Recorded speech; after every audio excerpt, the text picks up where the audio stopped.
Happened so far this year for the Mariners. For just the second time in 10 years, the Mariners actually opened up the season at home. Remember that three-game series against the Cleveland Indians? Felix was fantastic. A series win against the Tribe. It was a terrific game on a Thursday night. As you see, the stadium is going to fill up quickly.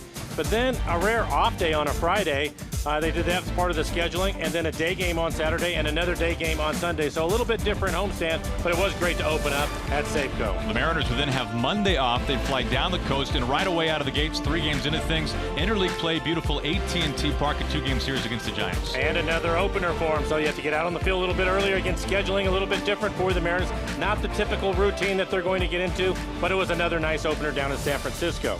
So the second game of that series was a 4 o'clock start, 4:15, so it was a very late arrival in Minneapolis. And what did we find when we reached Minneapolis? Some frigid temperatures as we found our third opener of the season. Frigid temperature at about 3 o'clock in the morning when they arrived, but it was another opener. So for the guys, again, difficult to get on the field and get their normal work in, as you see them lining up right here. But again, for the Mariners, 3 openers to start things off. In Minneapolis for 4 days to play 2 games, one of which 27 degrees, the coldest ever in Mariners history, the coldest ever in Target Field history. And now the Mariners find themselves here in Kansas City. And when we landed yesterday, Mike, what did we find? More snow. More snow on the ground. You're right about that. But the temperatures tonight a little bit better, and the snow obviously is not going to be on the field and not a factor in tonight's game. But it has been a strange week and a half. Well, a regular night start tonight at 7:15 local time. Mariners and the Royals in game 1. Marco Gonzalez gets the ball for the Mariners. We take a look at our Lexus pitching matchup. Of course, Marco would have gone yesterday. He goes today, going up against Jacob Junis. And Marco really pitched well in his first outing against the Giants. He ended up going 6 1/3 through 6 innings, giving up just the 1 run. He did give up a 2-run home run to McCutcheon, but I thought for his first time out, the big key, you see it, didn't walk anybody. Only a couple of strikeouts for him, but they were able to stretch him out at 92 pitches. His fastball was around 92 miles an hour. You'll see the changeup and his cutter tonight.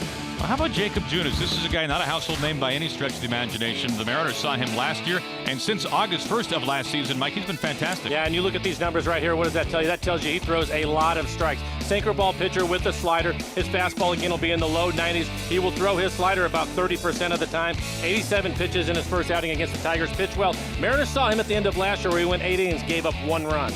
Yeah, he was awfully tough on the Mariners a season ago. We'll see what we have in store tonight. Gonzalez versus Junis here in game 1 of 3 from Kaufman. Well, of course, just a couple of days ago in the frigid cold in Minneapolis, Kyle Seager, boy, what a big-time catch. Late innings to help preserve a Mariners win and his first home run of the season. This, of course, was career hit number 999. Number 1,000 would come later, and maybe 1,001 coming up in just a few moments. Mariners and the Royals coming up straight ahead.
Good to see some Mariners fans in the house here inside Kauffman Stadium tonight. The first of this three-game series, the Mariners and the Kansas City Royals. Happy to have you with us for Mariners Baseball on Root Sports. Aaron Goldsmith alongside Mike Flowers and our entire Root Sports crew as the Mariners ended up having yesterday off. A little cold, a little snow, and the Mariners find themselves here in Kansas City where it's a little chilly, Mike, but not nearly as cold as it has been for the Mariners. A few degrees warmer, but you look at the guys on the field.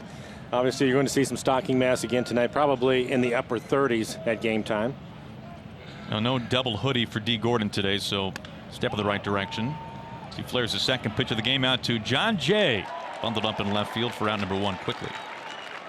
The rest of the starting lineup for Scott Service tonight, Mike. Yeah, a lot of hot hitters in the Mariners lineup, including D. Gordon. He has a 7-game hitting streak. Then you have to go to Robinson Cano. He leads the American League with his .440 batting average. Kyle Seager picked up hit number 1,000 and his first home run of the year in Minnesota. Ichiro will get the start, hit 8th in the lineup. He is a career .370 hitter here in this ballpark. Tonight's starting lineup is brought to you by Jack in the Box. First pitch strike to Segura. 42 degrees, by the way, at first pitch here in Kansas City. A little bit of a breeze, however, left to right. Wind chill has it at 36 as Segura behind quickly 0-2. Well, so much for what we just said about it being much warmer here in Kansas City. Never mind, scratch that. Well, you talk about the hot hitters, Mike. Gordon a hit in every game. Segura a hit in 6 straight. You mentioned the numbers for Cano, a 7-game hitting streak every game this season. Ground ball. Merrifield stumbles, stays with it, and it's in time for round number 2. We'll take a look at Jacob Junis. Last year, 9-game winner, a 4.30 ERA, and 98 1/3. He had 80 strikeouts. Again, he doesn't walk many batters. Opponents at .264 against him. His fastball be in the low 90s, and you will see his slider quite a bit. Take a look at the defense. The veteran John Jay is in left field. Jorge Soler is in right. Strong throwing arm. Alcides Escobar, one of the few remaining Royals from their championship team, and Drew Gutierrez, another veteran. He will do the catching. Sal Perez is on the DL.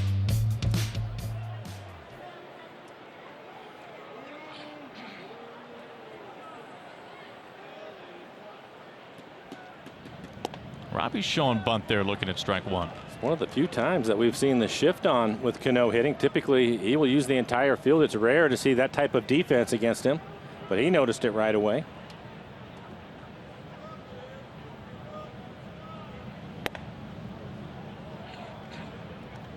Now, Junis having to throw just 6 pitches to get the first 2 outs. You can see the numbers for Robbie so far to begin this season.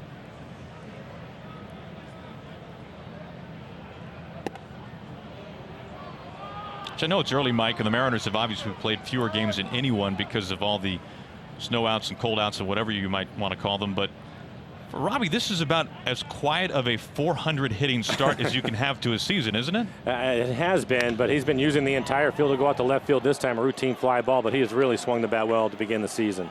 A good start by Jacob Junis, just 10 pitches as he retires the side in order. 1/2 inning in the books. We go to the home half. Royals come to the plate.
in San Francisco on this road trip as we look now at the starting lineup for Ned Yost and the Royals. Veteran John Jay going to lead off, and as Mike Moustakas hitting third in the lineup. A slow start this year, but set a Royals record with 38 home runs last year. Ken Gallagher will hit seventh in the lineup. He hit .215 in just 13 games for the Royals in 2017. And Alcides Escobar, 8-year veteran, he will hit eighth in the lineup.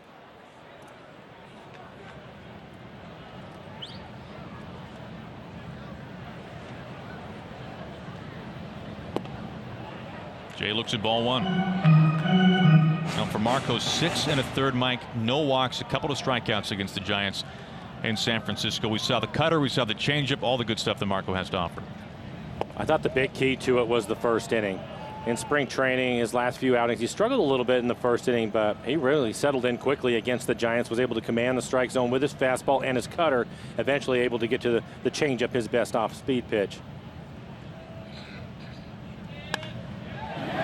Flicked into left field, base hit. Already takes it out of the grass, and John Jay is aboard.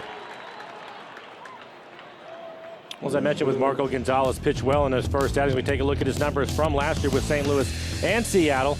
But going 6 1/3 in his first outing. I thought really threw the ball well, as Aaron mentioned, did not have any walks. His fastball 92 to 94, cutter right around 89, and then of course the changeup, occasional curveball from him. Look at the defense for the Mariners. Guillermo Heredia getting the start in left field. Ichiro the DH tonight. Daniel Vogelback will get the start at first base, and David Freitas will do the catching. But Merrifield climbs in, looks at ball one.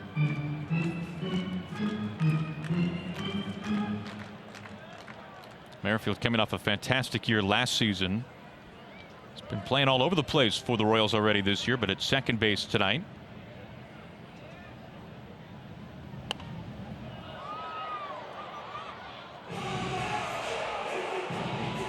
One thing that's important to remember, I think, Mike, when we watch Marco Gonzalez, we've talked all the time, we talked all the way through spring about this being obviously his first full year with the Mariners, of equal if not more importance, his first full season coming off of Tommy John. Yep. If you can believe it, tonight is only his 16th career big league start. It's easy for us to lose sight of that fact since he did not come up with the Mariners and we met him for the first time last summer. This is poked into center field for a base hit, and the Royals have a couple on.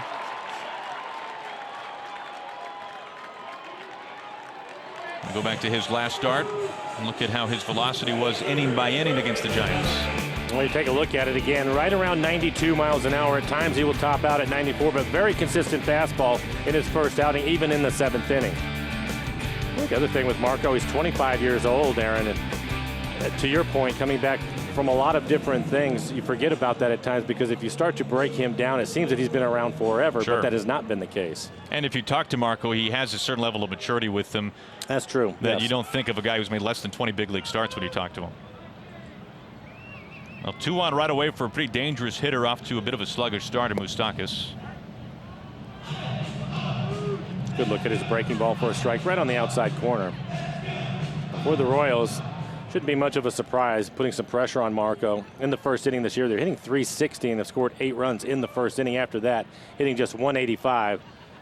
So if you can survive the first inning, you're in pretty good shape against them. Another good breaking ball just off the outside corner. Half of their runs, 8 of their 16 runs, have come in the first inning.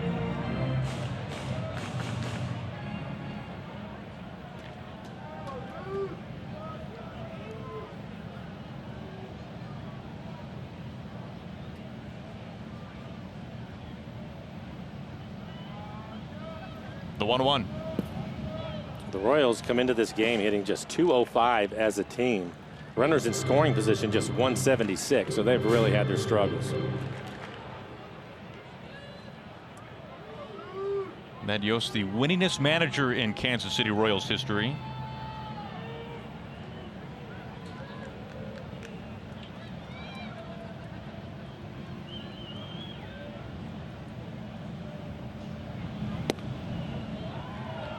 We talk about the first inning numbers offensively for the Royals, Mike, and this seems to be some numbers in baseball that is not a trend. This is how it always is, that the first inning seems to always be the highest scoring inning. If you're going to ambush a pitcher, this is the time to do it before they settle in and get their good feel for their stuff, right? That's exactly the point, and that's why it's always going to be important, but especially for somebody like Marco. You mentioned who had just 16 starts for him. He's behind the count here to Moustakas. Clubs this to center. Gordon can't get there over his head of the wall. John Jay easily scoring. Merrifield runs well. He pedals his way home. And Moustakas, a 2-run double. And the first inning continues to be a good one for the Royals. They're on top early, 2-0.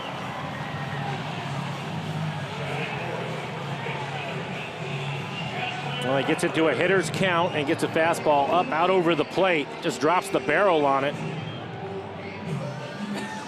Again for Moustakas, 38 home runs last year.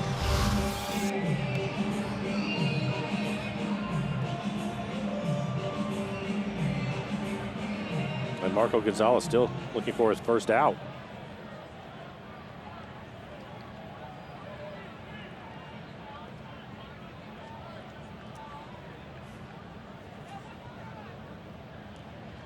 Here's Chesler Cuthbert. Cuthbert getting the start today at first base. He was really projected to be the opening day third baseman for the Royals until Mike Moustakas fell back in Kansas City's lap.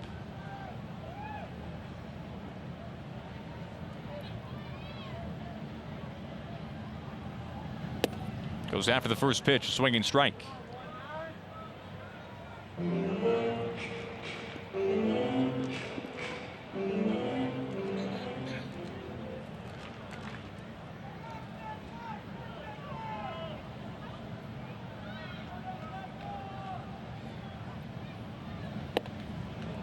Oh, 2.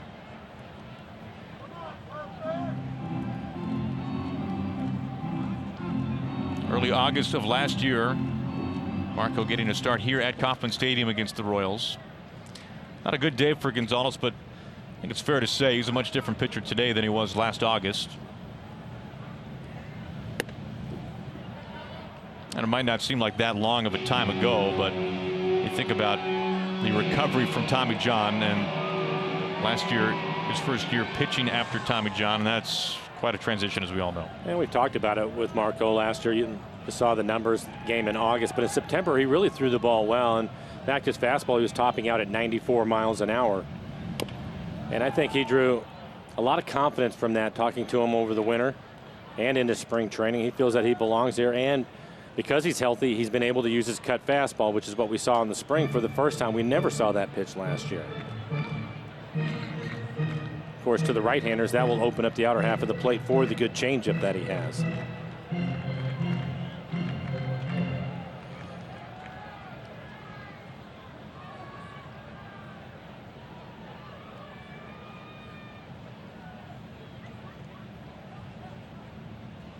The 1-2.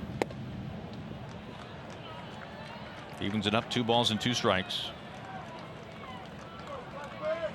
Again, looking for an out. Already thrown 16 pitches, 9 strikes for him. His best fastball has been 92 miles an hour.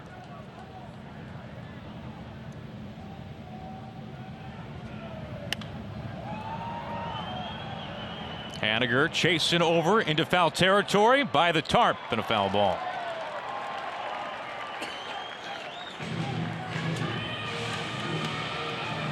We talked about the Mariners in Minneapolis, 27 degrees, the coldest game in Mariners history. The Royals just set some history themselves yesterday. Progressive Field, like 32 degrees, the coldest game ever at Progressive Field history, almost 25 years. Yeah, that makes it tough for everybody. The pitchers, the hitters, the fielders.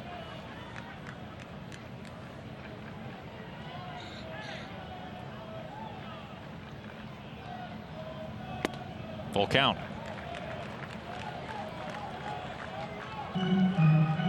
Jorge Soler on deck. 3 hits yesterday for Soler, his first of the season. Back-to-back 3-ball counts from Gonzalez.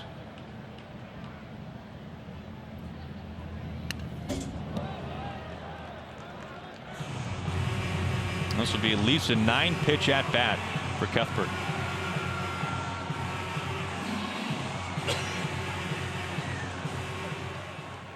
Next pitch, number 20 for Marco.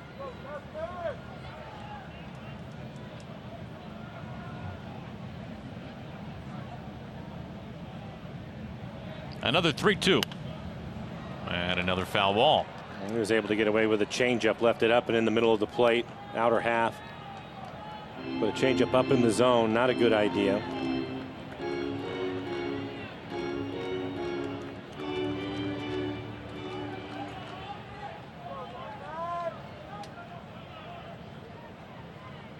Moustakas at second after the 2-run double.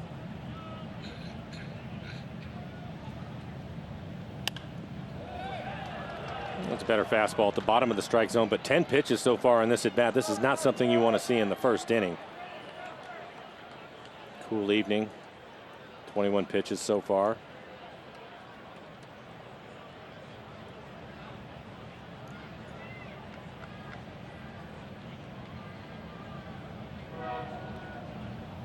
Cuts right through it, out number 1. 11 pitches it takes to get Cuthbert to strike out. And a much needed out number 1. It's fastball, top of the strike zone. Might have had a little cut to it.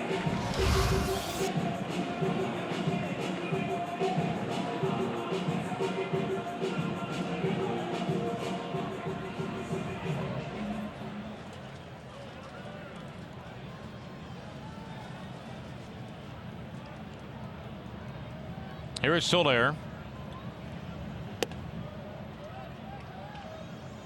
Boy, for Soler yesterday, 3 hits, was hitless entering that game of the season. If you go back to last year for Soler, he was 0 for his last 33 before those 3 base hits yesterday.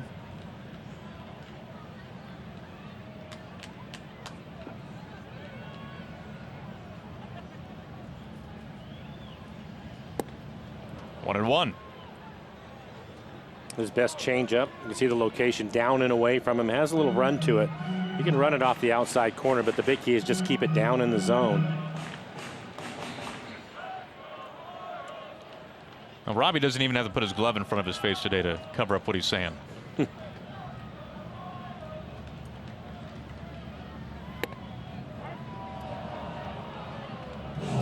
Marco ahead 1-2. Good to see. Yeah, Robbie's not alone. Segura right there with him. I can't blame him, though.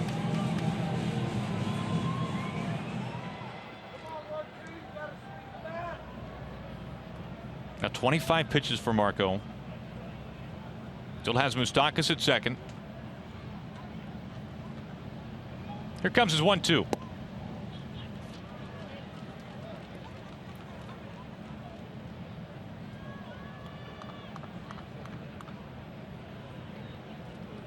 The Elmer Fudd look in center field for D. After a couple of hoodies and the ski mask yesterday. Up the middle, base hit.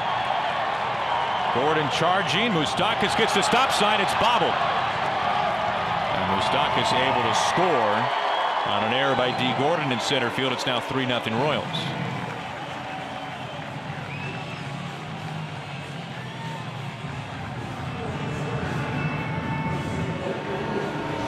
We'll take another look at a solid base hit back up the middle. Pitch right in the middle of the plate. Soler hits it hard. It looks like he fields it no problem. It's on the exchange is when he dropped it.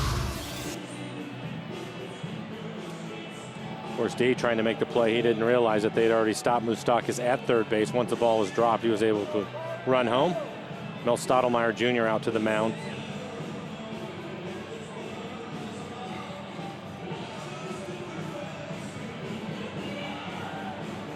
Almost 30 pitches in this first inning for Marco. Well, again, you look at the Royals this year and their struggles offensively. That has not been the case for them in the first inning, and this certainly has played out that way. 8 runs for them coming into this game in the first inning. 8 total runs after that for all the remaining games. Just 8 runs. So you have to get through the first.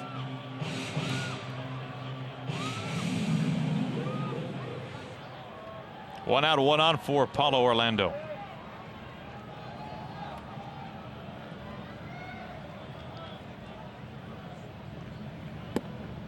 He looks at ball 1.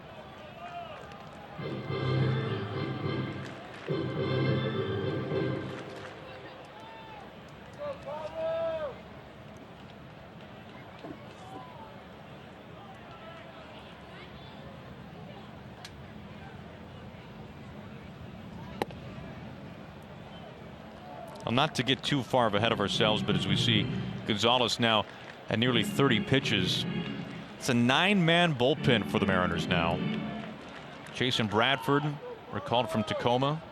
Of course, Ryan Healy, the tough news, he's on the disabled list with an ankle injury. Back to Marco, knocks it down. It begins to die. Everybody's safe. And that is unfortunate. Good chance for that to have been a double play ball if he doesn't touch it. Mariners were double play depth playing the middle of the diamond, but that'll be an infield hit.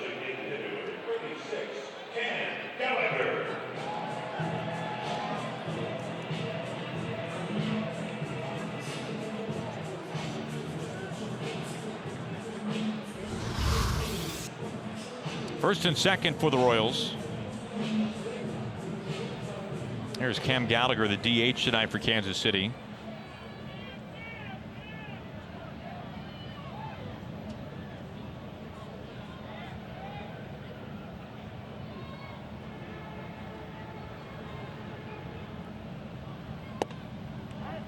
Now Gallagher DHing tonight, but his trade is behind the plate as a catcher.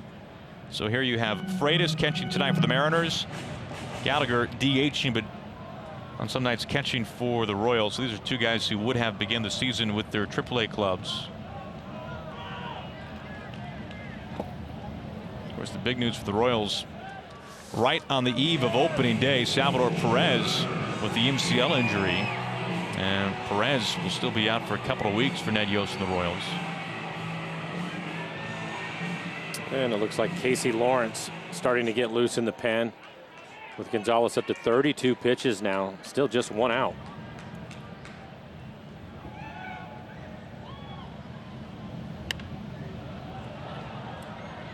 We've only seen Lawrence one time so far this season, and it has not been in the month of April. He hasn't pitched in 8 days. He was brilliant in his one outing so far this year for the Mariners.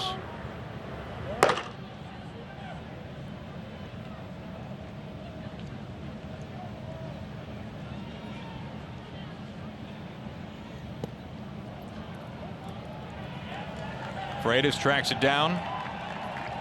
Out number 2.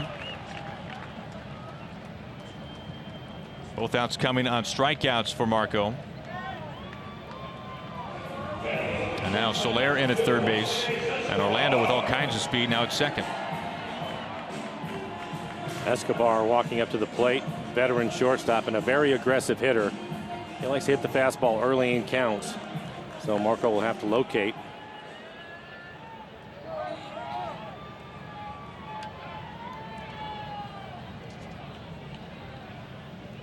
They ruled that a pass ball on Freitas.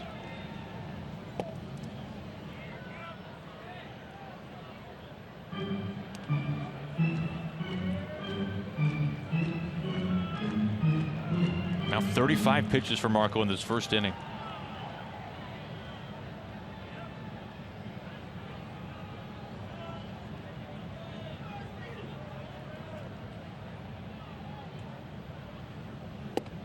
One and one. Good looking changeup. He's had a good changeup here in the first inning. It's been his fastball location. A hard time working ahead of hitters.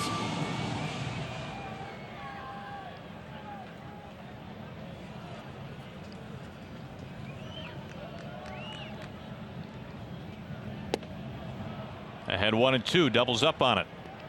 He read the scouting report on Escobar. Very aggressive on the fastball, so throws him a couple of changeups.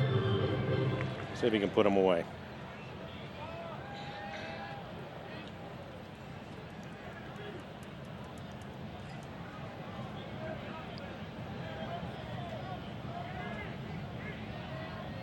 Here comes the 1-2.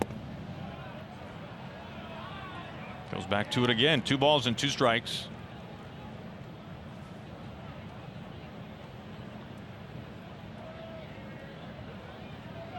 Soler, the man at third base. Orlando does not take much to score him from second.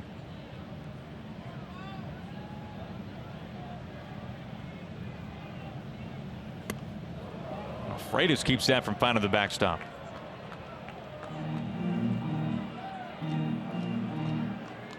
Drew Butera, the number 9 hitting catcher, on deck. Let's see if he'll go back to his changeup. You have first base open, a veteran hitter at the plate.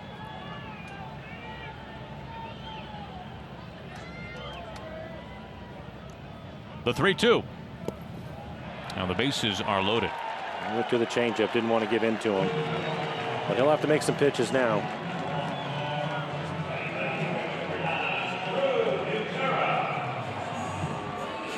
Well, the other part about this too is you look at the 40 pitches, as we talked about the temperatures here. You have a young pitcher that's worked his way back through Tommy John. So that's one of the other things that Scott Service and Mel, I'm sure, having conversations about through this long first inning for Marco. Not just where this game is at right now.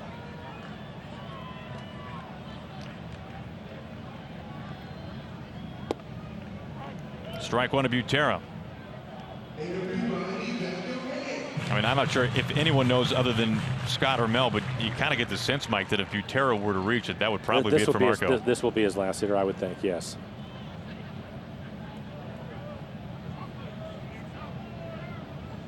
Bases loaded, the 0-1. 0-2.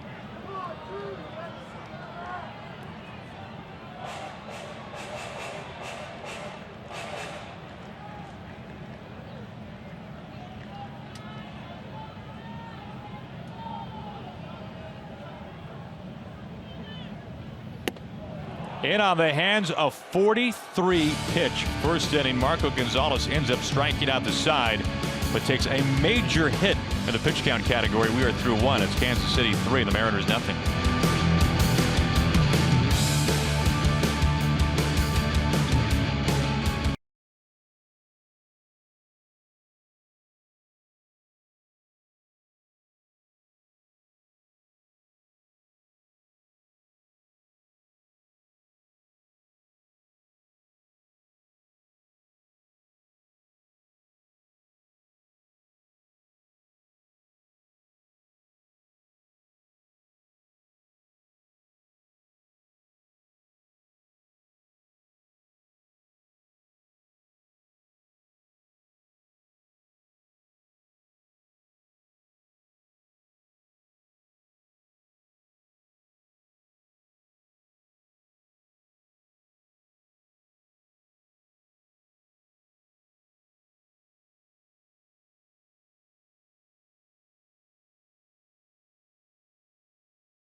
Yeah, he was really sharp, and the big thing is he throws a lot of strikes, but if you look at his fastball at 91.3 and then his slider, 10 miles per hour separation from the two pitches, his slider is best pitch. Opponents average 198, slugging just 278. So Mariners fully aware of his slider, trying to get after his fastball early in counts.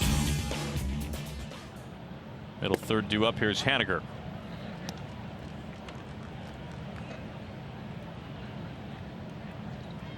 Haniger, Seager, Vogelback here in the Mariners second.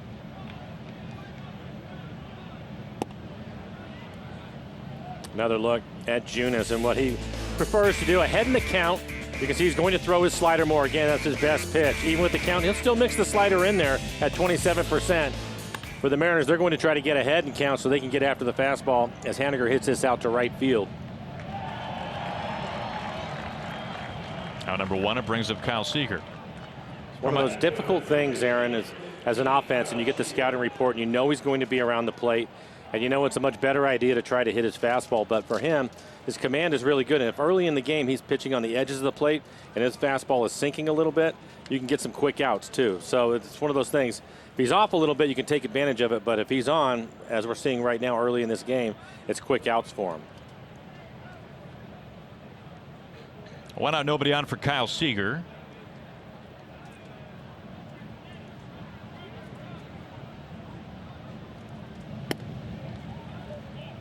And congratulations to Kyle. Not only 1,000 career hits, but 1,000 career hits in a Mariners uniform. Awfully cool.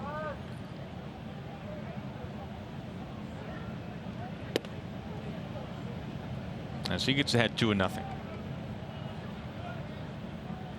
Picked up his first home run of the season just a couple of days ago in Minneapolis. Yeah, that was great to see. It was on a fastball right on the inside corner. Able to get the barrel to it. Hit it right down the line. Hit the foul pole.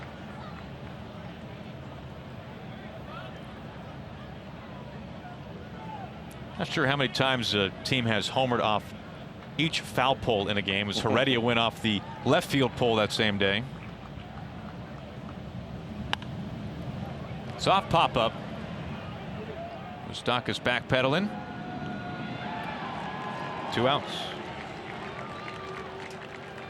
Well, it's the main event at Safeco Field this April. This Friday is Ben Gamel Cap Night. The first 15,000 fans will receive this one-of-a-kind cap that features the long locks of the Mariners outfielder. Visit Mariners.com for tickets.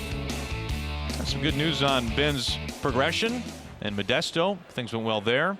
Scott had a chance to see some film of Ben swinging. Looked awfully good, Scott said, and making his way out to Tacoma now. 2 outs for Vogelback, who looks at strike one. Well, you mentioned it with Ryan Healy going on the disabled list. Be nice to see the guys starting to get healthy.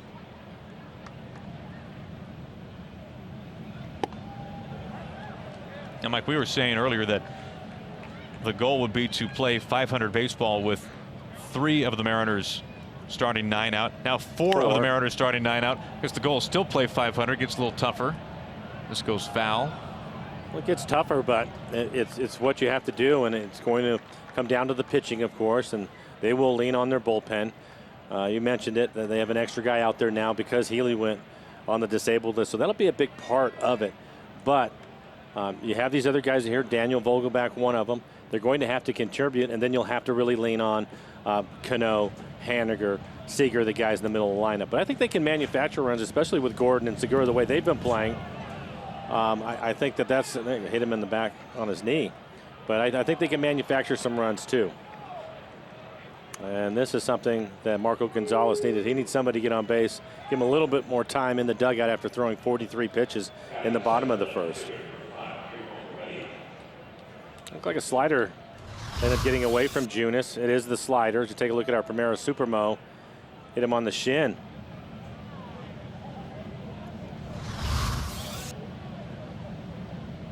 Mariners get their first base runner. Here is Heredia. And again, Heredia playing left field, getting the start. Ichiro waiting on deck. He's the DH tonight.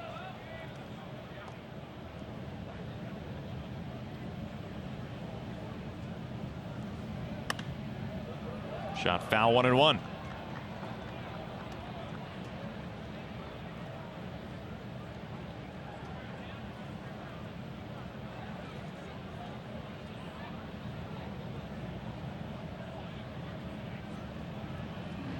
When you look at the Mariners, Aaron, mentioning the guys that are on the disabled list, important people in their lineup without question.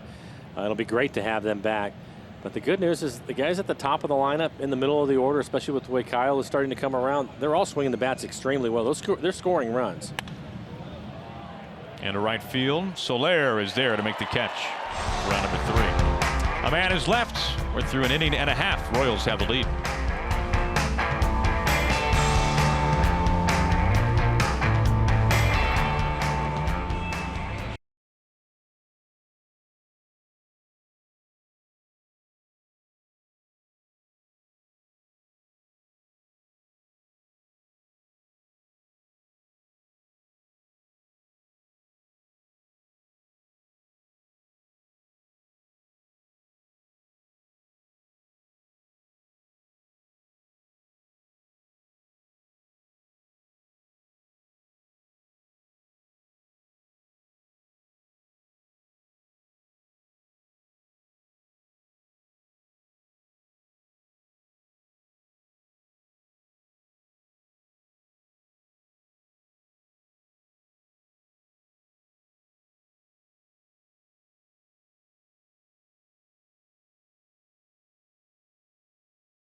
Find your local Steel dealer. Visit steeldealers.com. And by Safeco Insurance. Find a local agent at safeco.com. Do more. City of Fountains here in Kansas City. Royals leading 3-0 in a 9-batter, 3-run first inning. Where Marco Gonzalez threw 43 pitches. Now facing John Jay already for the second time.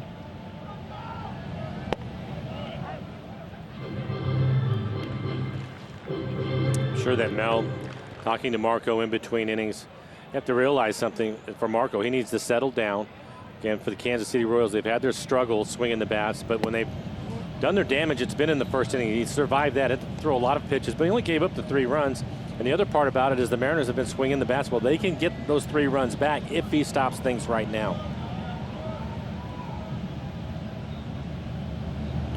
The other part that's interesting because of that, I think it's one of the reasons why Casey Lawrence is still throwing out in the bullpen. It's rare that you would see your starter go back out to start a second inning, but you still have your bullpen up ready to go. So if he gets into some trouble, that may be it for him.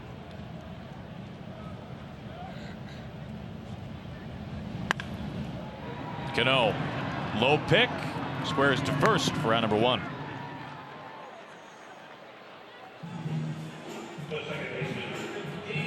Marco Gonzalez takes on Whit Merrifield today by AARP. Not many at-bats for any of these Royals against Marco, but Whit 2 for 3, a home run, a couple of RBIs, and a strikeout against Marco Gonzalez. Had a base hit his first time up.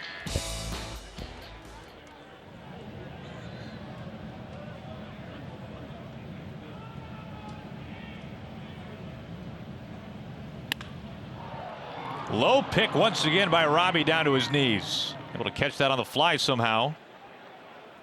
This is exactly what Marco needed, a couple of quick outs, and with that, Casey Lawrence will take a seat out in the bullpen. Solid line drive, but a couple of nice plays by Robinson Cano. First ranging to his left on the ground ball and then able to catch that line drive. Just the other day in Minneapolis, Mike, when Mike Leake was up on the mound, that the Mariners were putting on a defensive show behind Leake. For any of us who all over the infield, yeah, and the outfield as well, yeah. But particularly the infield, you're right. For those of us who put stars in our scorebook by good defensive plays, it looked like a first grade star chart in kindergarten or something, because there were plays all over the place behind Mike, and Robbie doing well so far here in the second. We'll take advantage of the good defense. Moustakas with a big hit his first time up, drove in a couple of runs on a double out to left center field. The Mariners have the shift on again. D. Gordon, the center fielder, shading towards right center. Kyle Seager out at the shortstop position.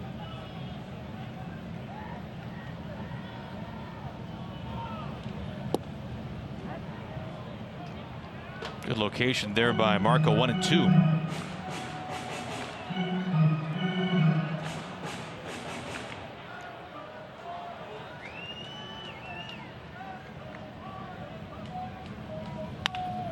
Up the middle, just gets past Gonzalez. Segura staying with it.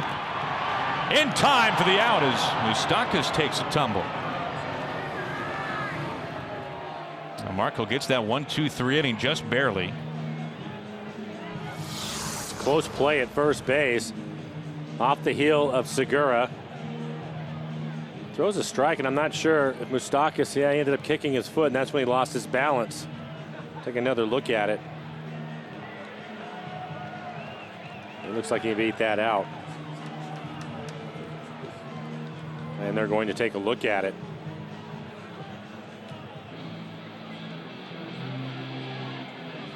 It's when it hits the back of his glove and his foot's already on the base, so he's going to be called safe. And that's unfortunate because of all the pitches that Marco had thrown in the first inning. If that play is made, it had been just 9 pitches here in this inning, something he really needed. But he'll have to face another batter.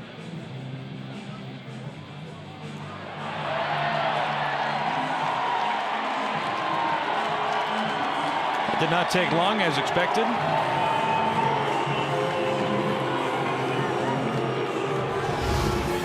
Another look at it.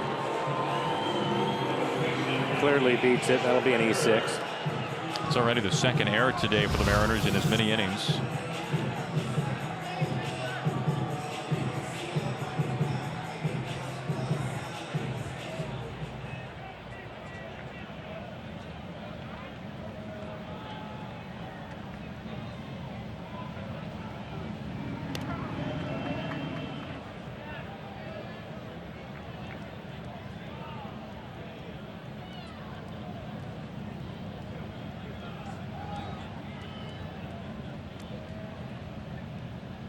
And they end up giving this a hit for Moustakas.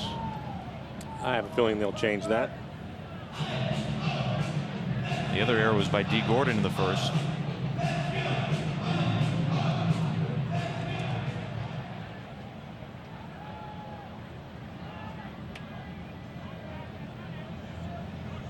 It was Cuthbert who had the 11th pitch at bat in the first inning and ended up striking out.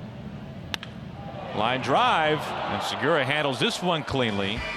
Ends up being a 4-batter second. All in all, pretty quick for Marco Gonzalez.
Go back to August the 1st of last year until today. Mike Leake leading the American League lowest walk rate. Jacob Junis not far behind him, Mike. Pretty impressive on both fronts. Yeah, you're right about that. We talked about it at the start of the game. Just tremendous command, and we've seen that so far in this game. Throwing a lot of strikes. Ichiro with the shot out to center field. Orlando there easily for round number 1. Now remember, we've talked about this with Mike Leake before, but it was pretty incredible last year for Leake when he made those 5 starts with the Mariners after coming over from St. Louis. Leake walked only 2 batters and struck out 27 in 5 starts. It was amazing. It was amazing, and that's one of the things that's been a little bit curious in his first few outings so far this year. 7 walks total. You know that he's going to clean that up. And so that's when you're going to see him start to go 7, 8 innings at a time, because it's really his track record is to throw a lot of strikes. 1 out, nobody on for David Freitas, Mariners catcher, hitting 9th. He goes around to make it 0-2.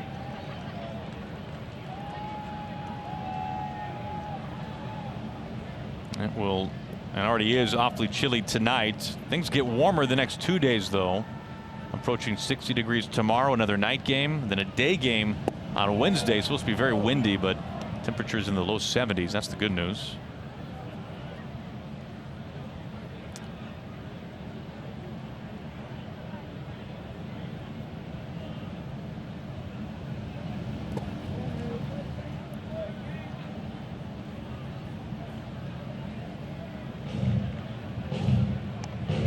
Talk about the youth of Marco up on the mound tonight, making his 16th career start. Junis making only his 18th start in the majors.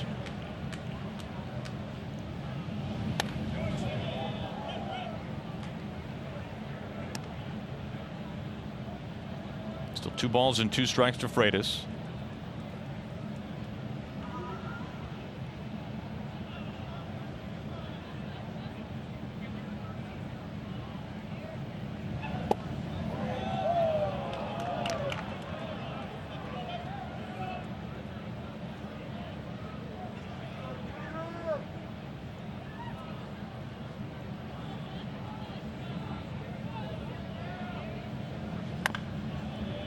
We talked about Junis and the fastball to the slider. If you go back to his season debut, that was at Comerica against the Tigers. Best start so far this year for the Royals. He went 7 scoreless, just 3 hits. All but 2 pitches or fastballs or sliders. He threw 2 token changeups, I guess just for fun. But even with knowing what he was going to throw half the time, only 3 hits and a rare walk that time from Junis. Mariners without a hit, but their second base runner.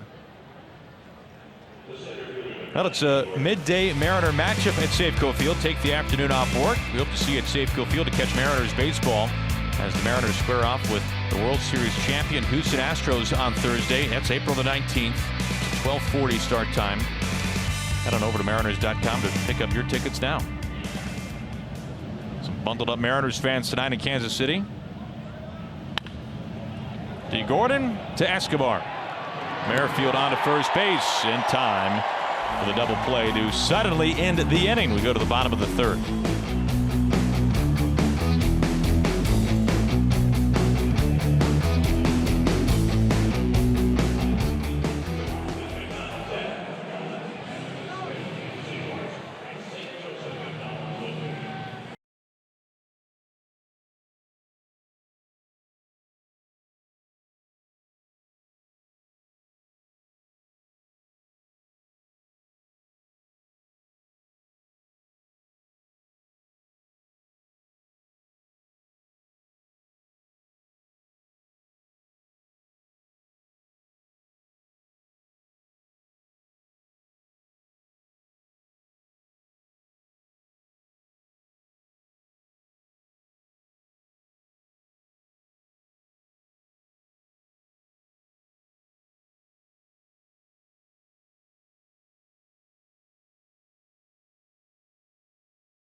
Let's go back to this date in 2001. Sean Casey, one of the most likable guys to ever play this great game, hits the first home run in PNC Park history. Reds take down the Pirates 8-2. But how about this? 3 days earlier, he hit the first home run in Miller Park history. And I know what you're thinking, and the answer is yes. It was the same bat. And that bat is now in Cooperstown. Russ Davis, by the way, first home run at Safeco Field history. Russ Davis, okay. Catch all that? Need me to go over that again? You good?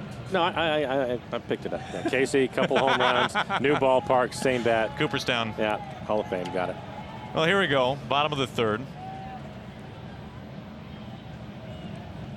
Soler on the first pitch, past Robinson Cano. You know, Soler goes 0 for 33 dating back to last year. Gets 3 hits yesterday. Goes 2 for 2 so far today. And being aggressive. You can see Cano playing up the middle. Ball slices away from him a little bit, just out of his reach. But a couple of hits for Soler.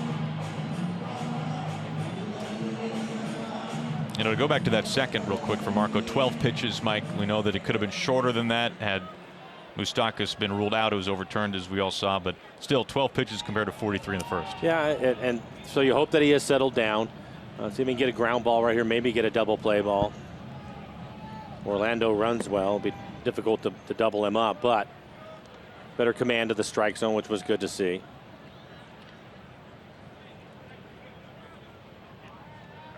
Turned out to be a 3-run first inning by the Royals.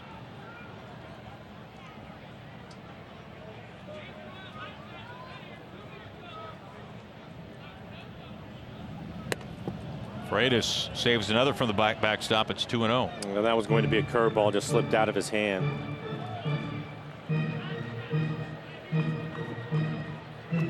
did Burt Blyleven tell you in Minnesota about pitching in the cold? It's difficult to spin the baseball.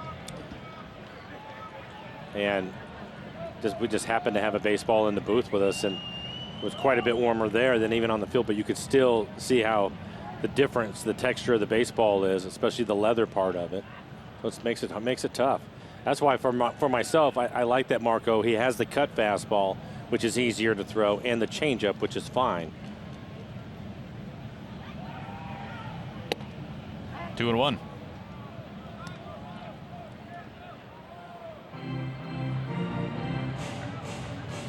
Now some tidbits of pitching in the cold.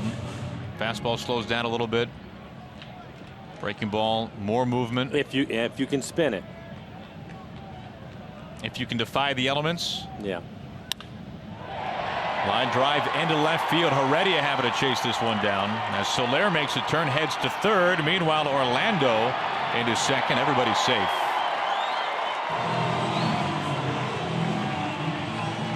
Seager making sure. 2 in scoring position.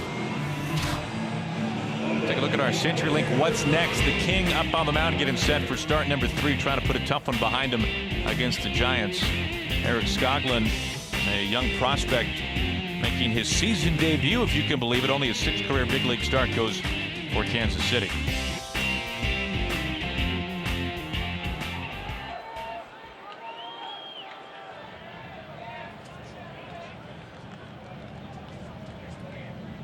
Orlando 2 for 2. Strike 1 on Gallagher. Marco was able to strike him out his first time up. Seager looks like he's even with the bag at third. The rest of the infielders playing back as Casey Lawrence is getting loose for the 2nd time. Actually, the 3rd time now in this ball game.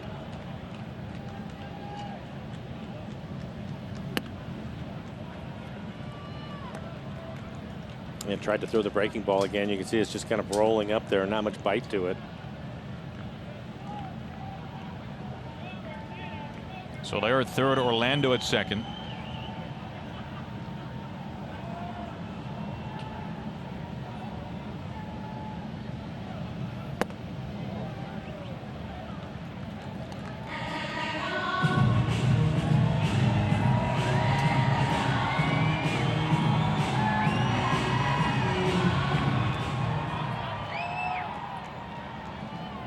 Nobody out, 2 in scoring position for the Royals.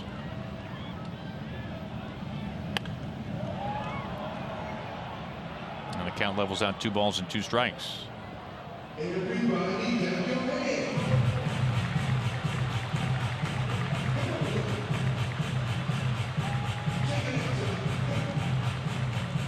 Only 6 at-bats this season for Gallagher entering tonight.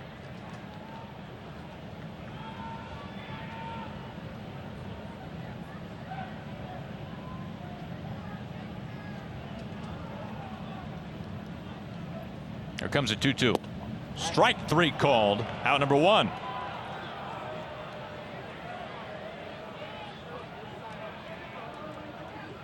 And Scott Service out of the dugout.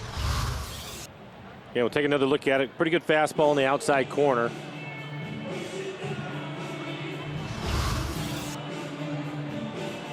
That is it for Marco. His 2nd start of the season. He cannot escape the 3rd inning. We'll step aside. Casey Lawrence coming on for the Mariners.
Yeah, and most of it right there in the first inning. That's when he gave up the 3 runs, had to throw a lot of pitches. 43 of his 65 pitches were in the first inning.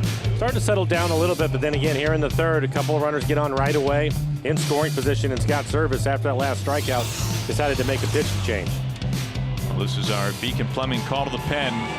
For just the second time this season, Casey Lawrence on for the Mariners. Well, with Casey last year, 27 appearances on the year, ERA just over 6. Pretty good sinking fastball in the low 90s with a slider and a changeup. At times, he will elevate the fastball when he gets ahead, 0-2, 1-2 at the top of the strike zone. I think this is an example. Maybe if you were later in the season, maybe stay with Marco a little bit more because of his pitch count.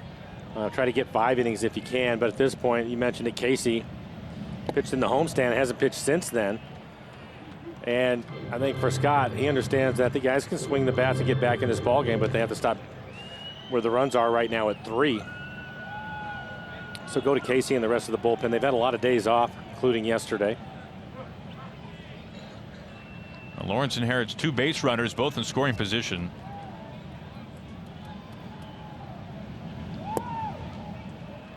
Lawrence pitching for the first time in 8 days because of all those days off Mike was talking about.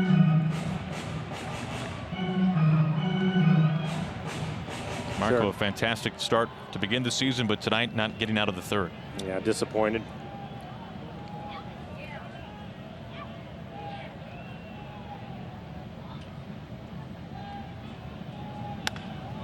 Weak ground ball. Vogelback far off the bag. Lawrence getting to first base in time. They get an out. They give up a run. Soler comes down the line.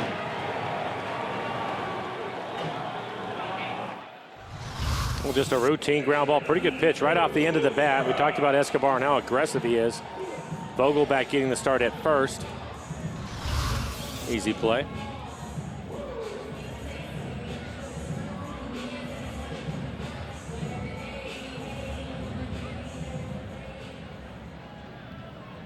Four 4-0 Kansas City.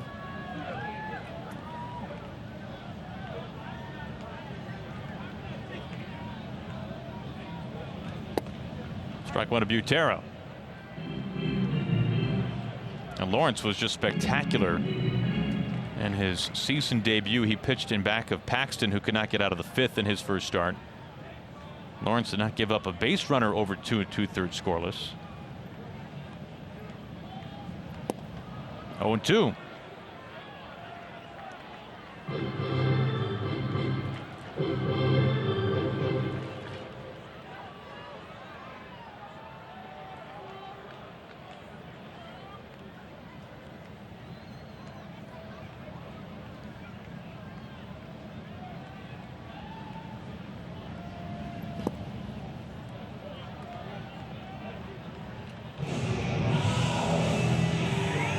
Talking to Casey today about now this being his first full season with the Mariners, he couldn't even begin to describe how much more comfortable he felt this year than last year when he came over from Toronto. Yeah, he had the full spring training. Had a good spring with the club too. That certainly helps.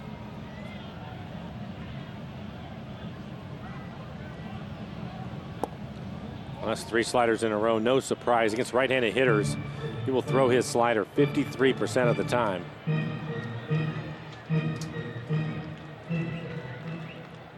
That's over half, Mike. Don't want to steal your thunder there. Runner at third base. That's Orlando. 4 sliders in a row. Appealed on the check swing. He does not go. Full count.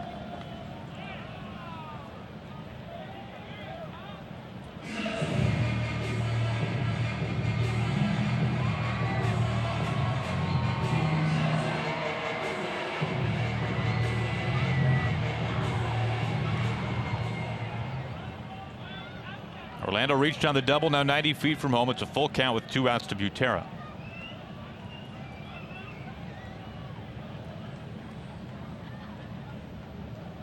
The 3-2. Clubbed left field and a foul ball.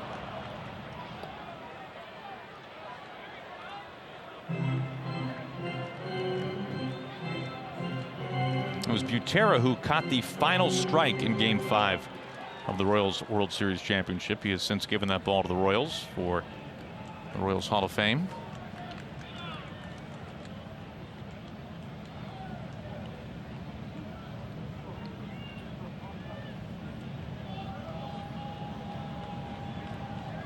Another 3-2. Got him. Runners on the corners.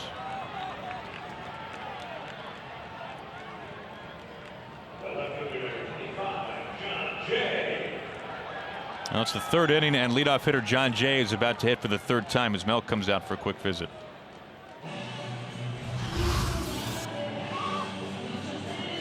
We'll take another look at the fastball. That's after 5 sliders. So Butera thinking about the slider, no chance to get out of it as it hits him in the forearm.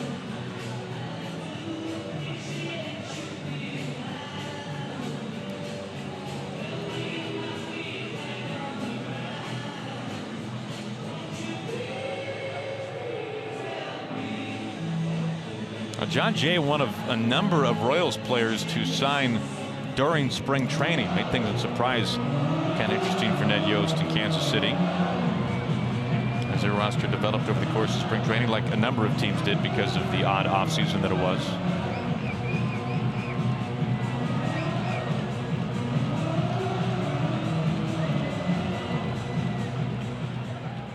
Now 3 runs in the first for the Royals, a run here in the third. Lawrence trying to send this game to the fourth.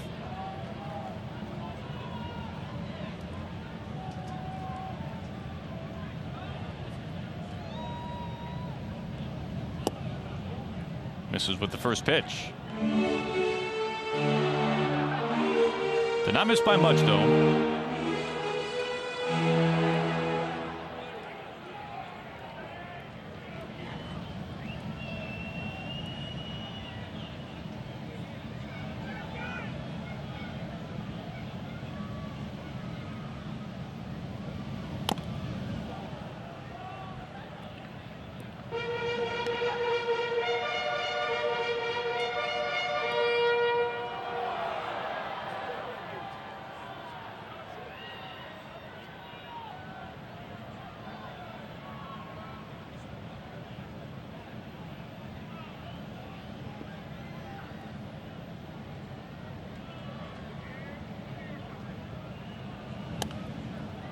Lawrence ahead 1-2.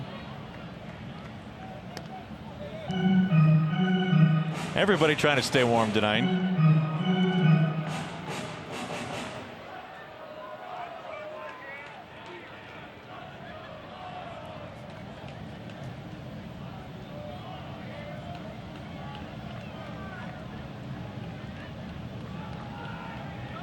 Runners on the corners, 2 outs. Tied to the line and a foul ball.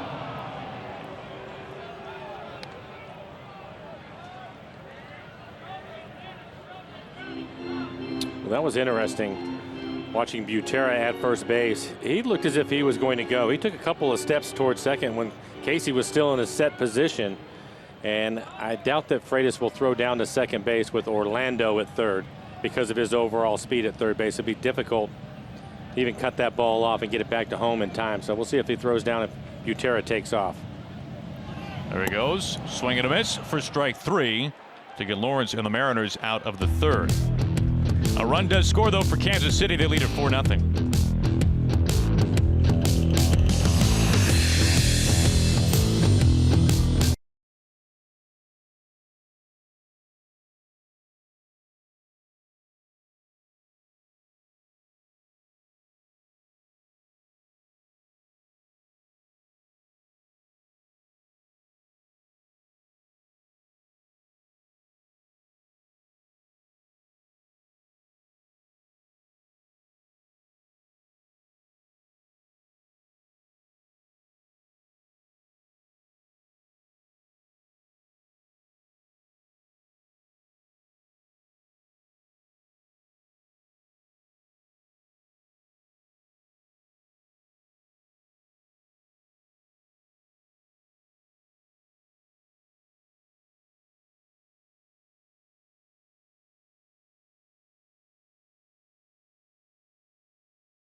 The new Cholula Buttery Jack, part of the Buttery Jack family, only at Jack in the Box. By BNSF, sponsor of the BNSF Blast. By CenturyLink, connecting you to the power of the digital world. And by Money Tree, proud to make a donation to Mariners Care for every Mariners win. Strike one to Gene Segura. Start the top of the fourth inning. The second time through the lineup, Mariners still looking for their first hit. They've had two base runners. Vogelbach was hit with a pitch, and Freitas worked a walk. 8-pitch at bat for him to get the walk.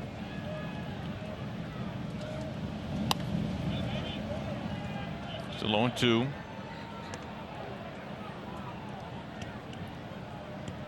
Now Segura has enjoyed the first month of the season, going back to 2016. Only a couple of guys in the National League with a higher average. Segura is down on strikes. I noticed that one of them was Bryce Harper. He is not hurting himself at the start he's on this year. No, he's not. 6 home runs so far. 6. He has been incredible. He has. In steps Cano. That was the first strikeout by Junis.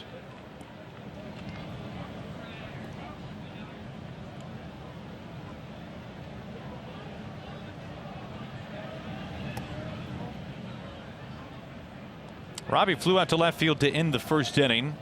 Cano with the hit in every game so far this year for the Mariners.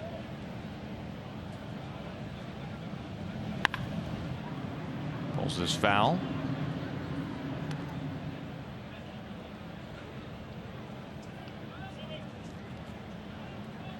Now Robbie, when it's all said and done, will go down as one of the greatest double hitters of all time. And if you look at the all-time doubles list, as we know, he recently passed his hitting coach Edgar Martinez. And the names that he is coming up on, Mike, are incredible. He's 8 doubles shy of Willie Mays. He's 9 shy of Griffey. He is 10 doubles shy of Ted Williams. Some great names.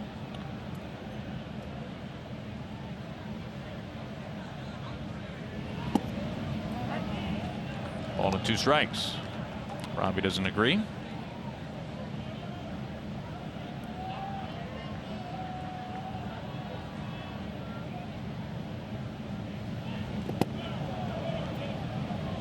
That got him.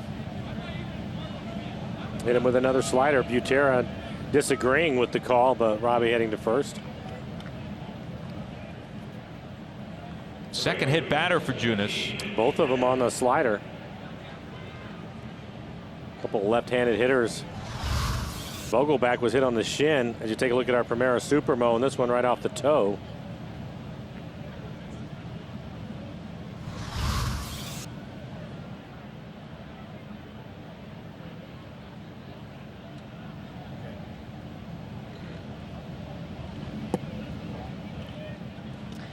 Flo, do you remember last year an opposing team putting the shift on for Mitch Haniger? Because No. I don't. No. It's there right now. You can see the defense. They're being pretty aggressive with it tonight, because we were mentioning it early in the ballgame. I think it was back in the first inning they had the shift on with Robbie hitting, and it's rare to see that. Even though he's a left-handed hitter, typically because he uses the entire field, you won't see that type of defensive setup with him. It's even rarer for a right-handed hitter, but I don't recall anybody putting it on for Mitch. Now the Royals are not the first team so far this year. Haniger had 3-0. Only the second 3-ball count from Junis. The other one resulted in the walk to Freitas. Outfielders are straight up.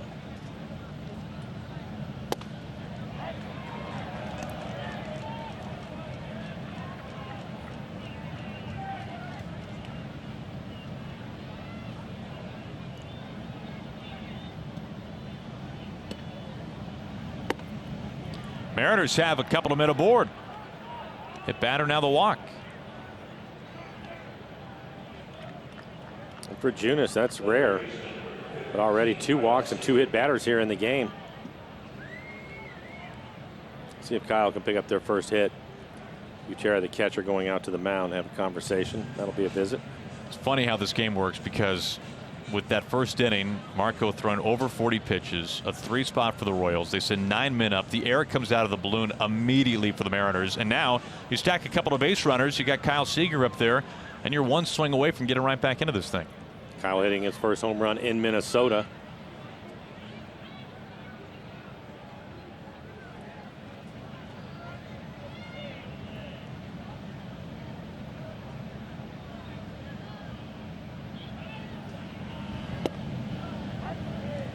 And another shift with Moustakas playing even with the bag at third.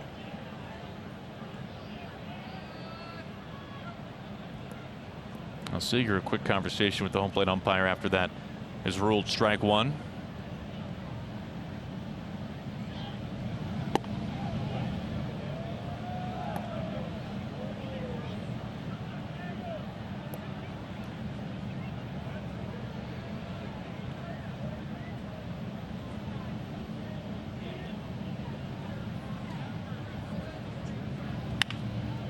Into the shift. Merrifield down to second. They get Haniger there. Mariners now have runners on the corners. Fielder's choice for Seager.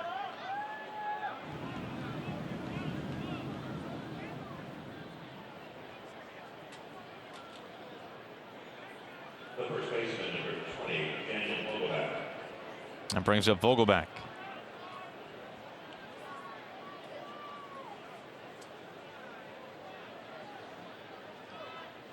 Now, this is something we talked about, Mike, the other week. Look at last year in baseball when a left-handed hitter pulled the ball on the ground, regardless of defensive alignment. There we saw the shift, but even if they're playing straight up, last year when that happened, lefties hit $197. And we wonder why players are trying to get the ball up in the air. And another shift right here. So we've seen them 4 in a row as you take a look at another look at the defense.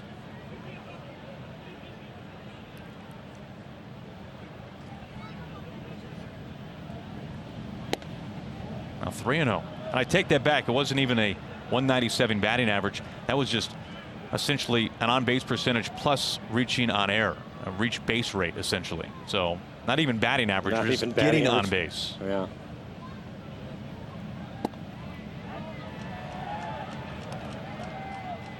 Everything away to Vogelbach. Somewhere in there is Guillermo Heredia bundled up. Cano at third, Seager at first.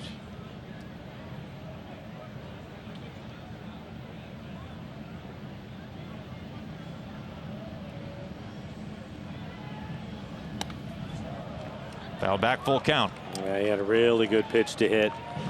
Count his favorite 3-1. You can see the location on our EQC tracer. Fastball at 91 right in the middle of the plate.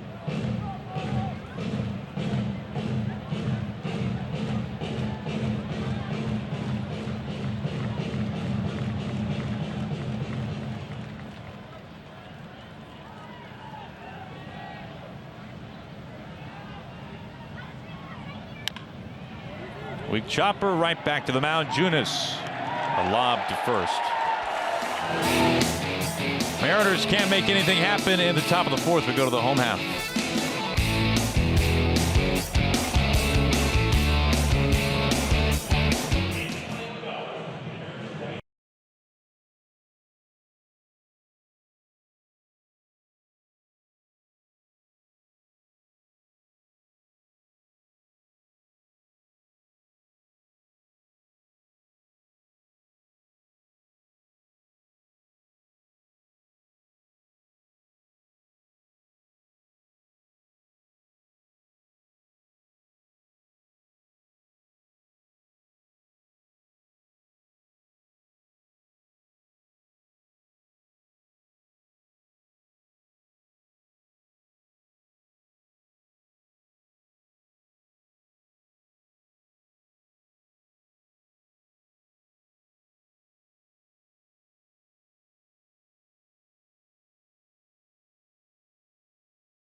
very popular. Just $50. You and Man's best friend will receive tickets to the game, a Mariners giveaway, and the chance to walk around the bases post-game.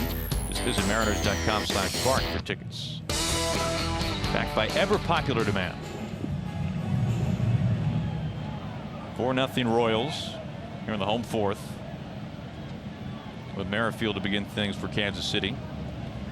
And he gets the tower buzzed a little bit by Casey Lawrence, up and in.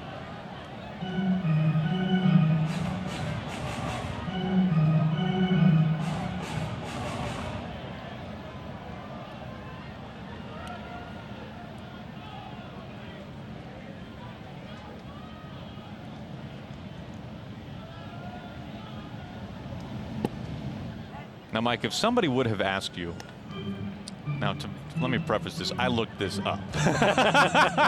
Thank you for letting me know that. If somebody would have asked you, hey, Mike, who led the American League in steals last year? I know who I would have guessed. Merrifield into center. Would you have guessed Merrifield? I would have guessed Altuve. It was Whit Merrifield who led the American League in steals. I would have guessed Altuve also. Didn't beat him by many. 34 bags led the league last season. Merrifield leading the charge. Thanks for looking that up. I would say that was a pretty quiet American League leading steal total. Here's Moustakas. I'm here for you. Moustakas a 2-run double back of the first, and then what turned out, at least for right now, it has been ruled an infield base hit. See if that gets changed to an error on Segura at some point.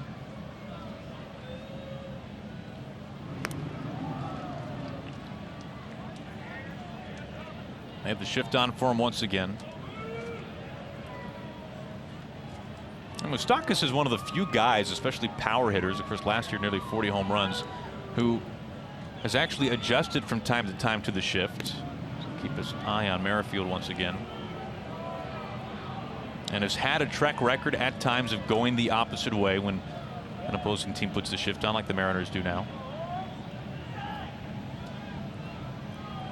Merrifield also had 19 home runs last year.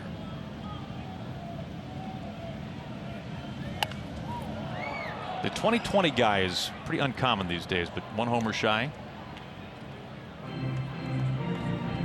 So we're talking about hits by direction for Moustakas.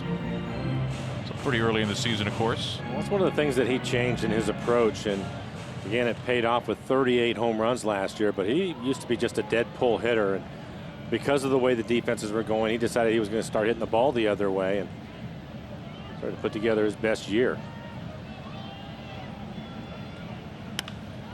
The opposite way to Heredia. Out number 1. Merrifield back to first. That brings up Cuthbert.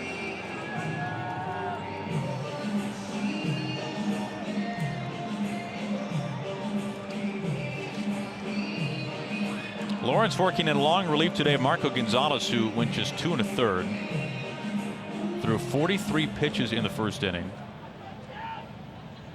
Lawrence finished up the third, now working here in the fourth.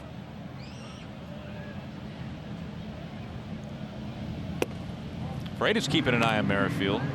He knows he led the league in steals last year. Good idea. Yep, good idea. Tell you what, Freitas was basically an unknown for us going into spring training, and Scott Services just time and time again praised him for what his work has been behind the plate. Yeah, his defense. Talked about that a lot. He was in the mix for the backup catcher. Did not make the club out of spring training. That job went to Margimo. But then with Mike Zunino going down right away, been called up. I would guess they pretty much split time.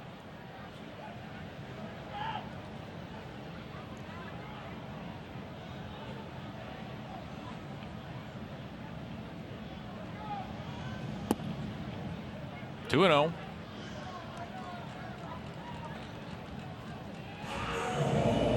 Thought it was interesting in spring training talking to Casey Lawrence, and we know him, of course, as a sinker slider, his fastball, sinking fastball at 90-91, and the good slider, and we've talked about how much he will throw it, especially to a right-handed hitter. But he mentioned it in spring training about that pitch right there, elevating his fastball. Doesn't necessarily mean that he's going to throw it harder than his sinking fastball. They're both going to be 90, 91 miles an hour. But you start talking about spin rate. When you talk about spin rate, most of the time you're thinking about a breaking ball and how hard somebody throws a curveball and the way you pick it up. But he was talking about it with his fastball and the deception from it when it's up in the zone. Which, is it just me, or do you not think of spin rate on a guy who's throwing 91 miles an hour? No, exactly. But I thought it was excellent. And it goes back to when you look at the Mariners and all the analytics, but it's one of the reasons why Jim Brower now is in their dugout, because of things like that and pointing those things out and then trying it. And Casey was all in on it. I thought it was an excellent plan.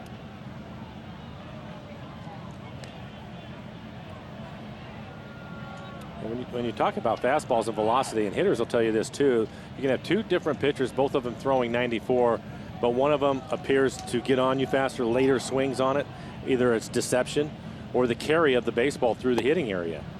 And close pitch there. But I think a lot of times now that you have information, you might be able to figure that out quicker to help yourself out.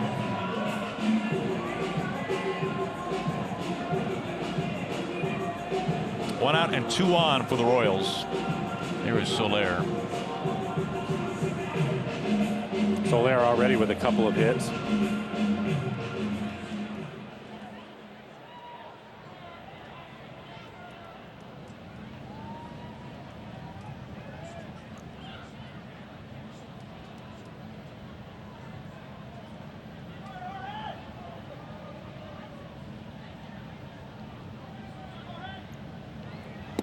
Merrifield on his third base without a throw. His first steal, his first attempt of the year. And that wasn't a situation where they put some sort of play on or told Freitas not to throw the ball to third. He can see the runner right in front of him. When he saw the break, knowing that it was going to be a breaking ball on top of that, no chance to throw him out. So he just tried to frame the pitch, ended up getting a strike.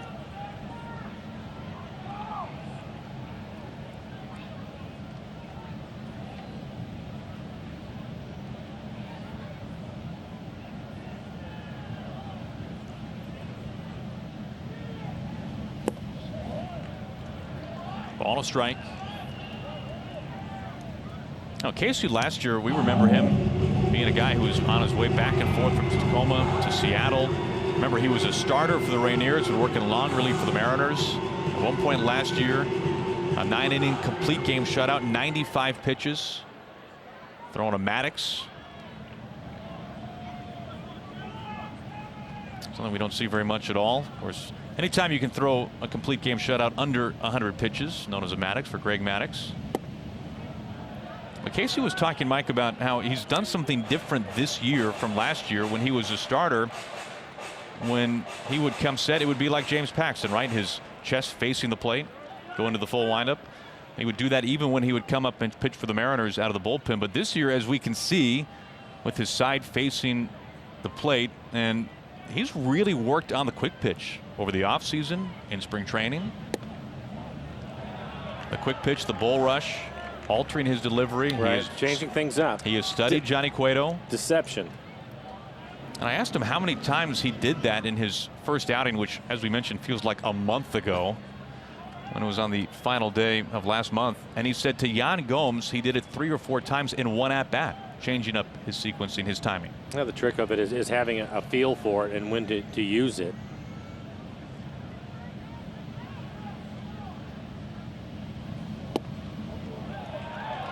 Now the bases, boy, that is close. A couple of close pitches and get the call on either one. And Case still looking at the home plate umpire. And now he's hearing it from the dugout. And here comes Scott Service. Mark Carlson, our home plate umpire today. Mariners have had a couple of hitters, Cano and Seager, complaining about pitches that were actually off the plate and called strikes. And not particularly borderline at that. No, they were definitely balls that were called strikes. So they want him to tighten up the strike zone.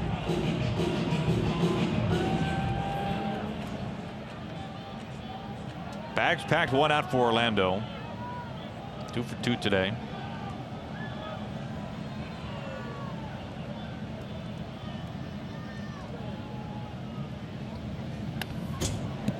Going 1.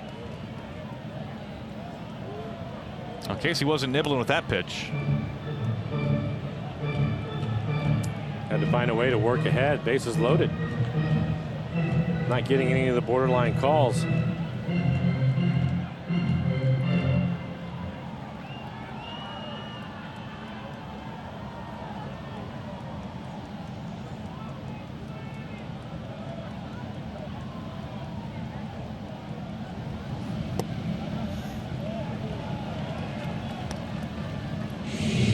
Just at the knees, 1-1.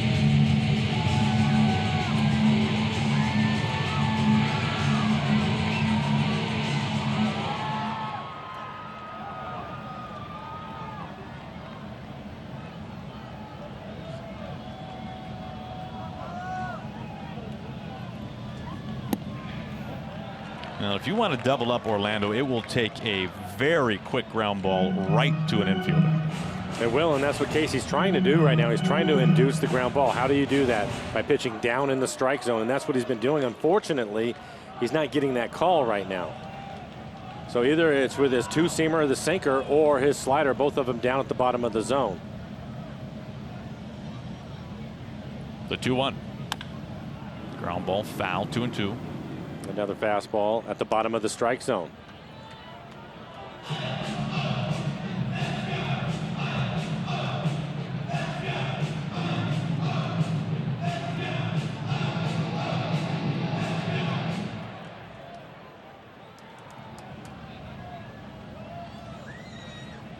Bases loaded, 1 out, bottom of the 4th inning. Royals trying to break this one open.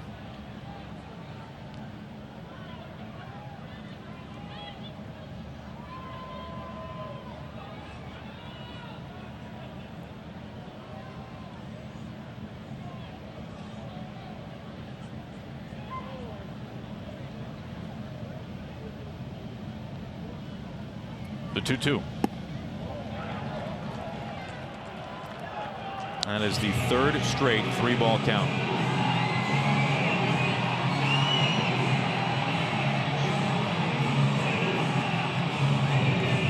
He's going to have to make a quality pitch right here. Will he go to his slider? I'm not so sure with the bases loaded.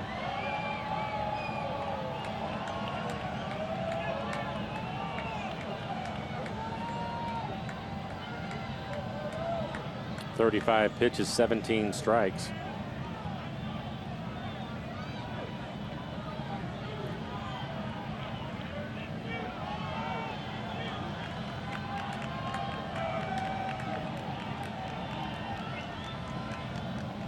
The 3-2 off of Freitas. Boy, he wore that one.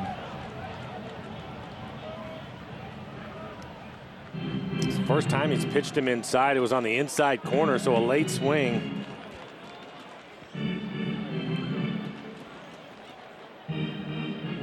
Scott Service out of the dugout. Scott probably knows what that feels like.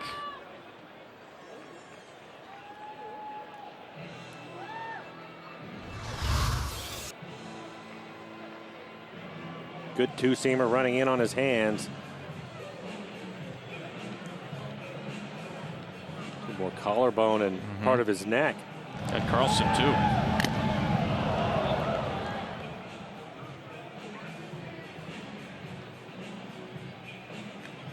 Pretty good shot on a cold night. That is not going to feel too good. What does Dave Valley always say? Something about the ball always finds the spot without the protective gear on it.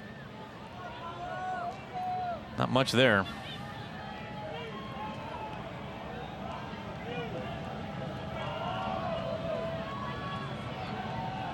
So the count's still full, and the base is still loaded with 1 out.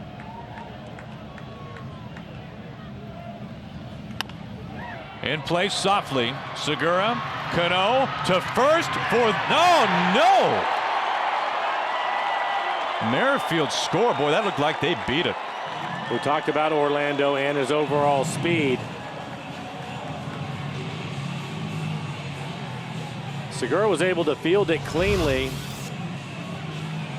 Perfect feed to Robbie, and he gets rid of it with something on it. Well, we know that Orlando is a former track star in Brazil, and he's breaking the tape right there, Mike. He might have been safe after all.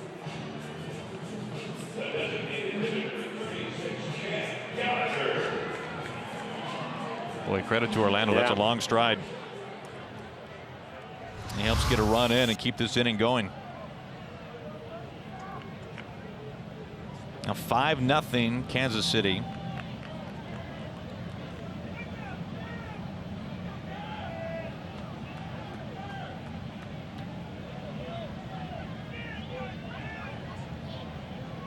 There's Gallagher, the DH tonight.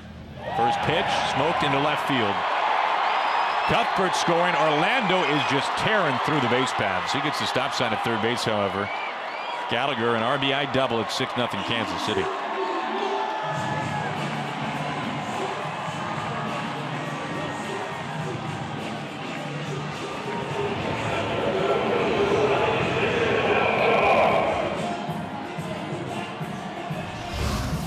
Kansas City being aggressive. First pitch fastball. They wanted to go away with it. The two-seamer runs back, probably middle in.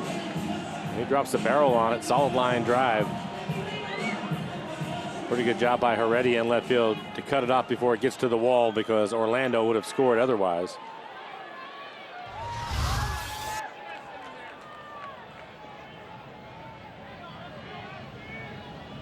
So 2 in scoring position for the Royals for Alcides Escobar. Looks at a first pitch strike.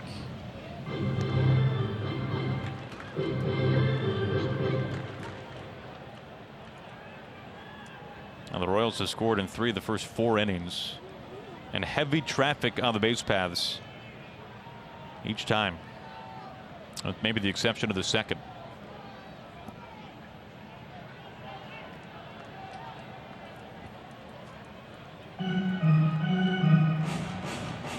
Kansas City, you see the runners in scoring position numbers.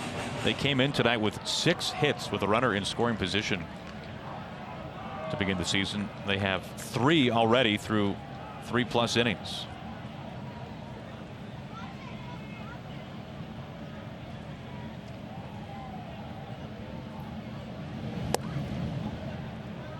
Lawrence behind 2-1.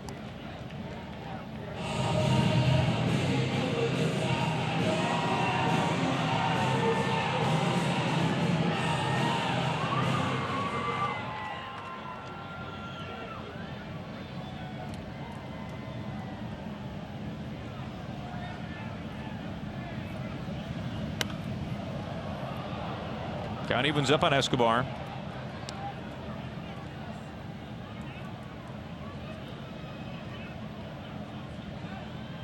And the Royals have been limited to 6 runs over their last 5 games.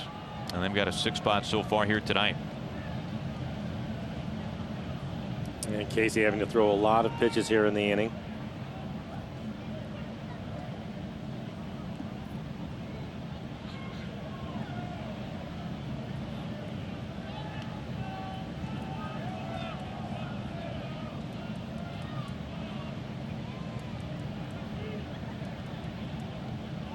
The 2-2.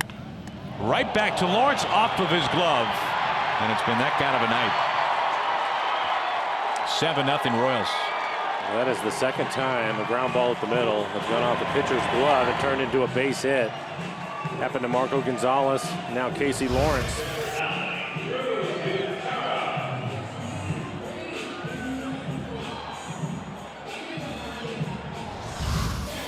Nobody getting loose in the pen.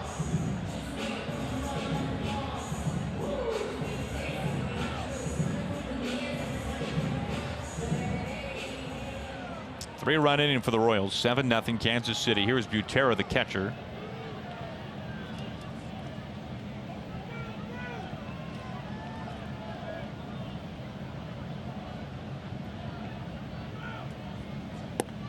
Looks at ball 1.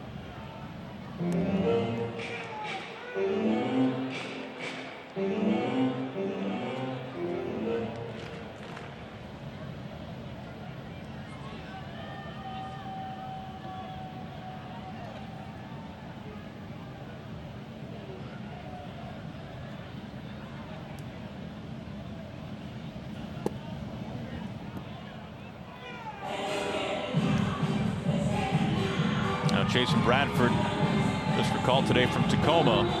Ryan Healy going to the disabled list. Bradford warming up.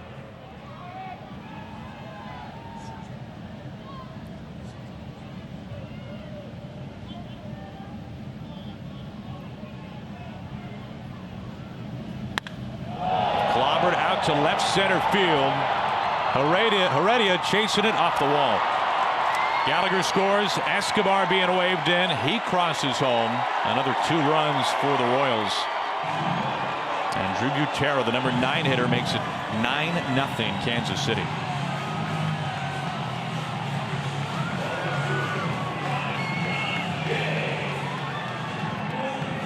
Butera taking advantage of a count. Had the count in his favor, 2-0. Casey decided to challenge him. And you can take a look at it in our Primera Supremo. Fastball right in the middle of the play as he drives it out to the gap.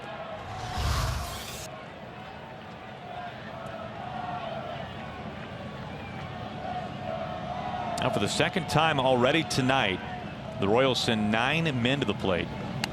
John Jay fouls out for first pitch. A 9-batter first and a 9-batter fourth.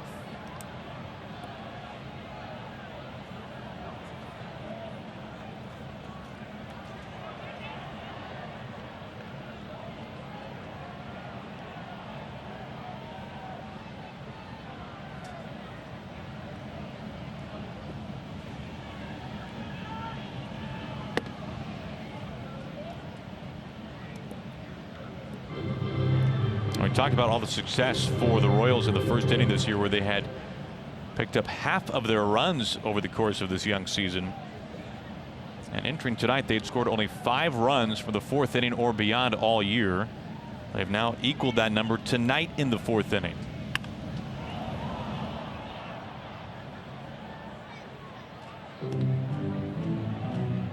One and 2 on Jay.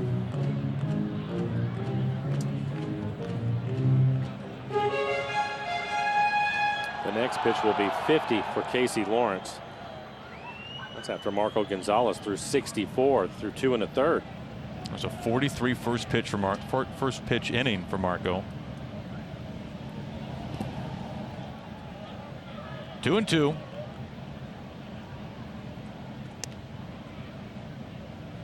Butera the latest, a 2-run double.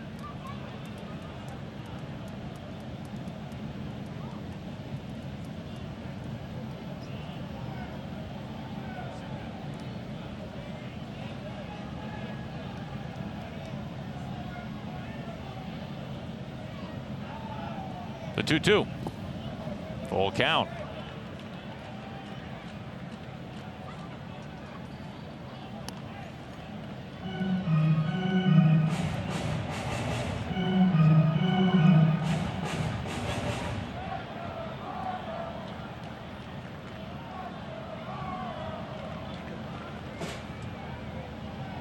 Bradford warming up at the pen.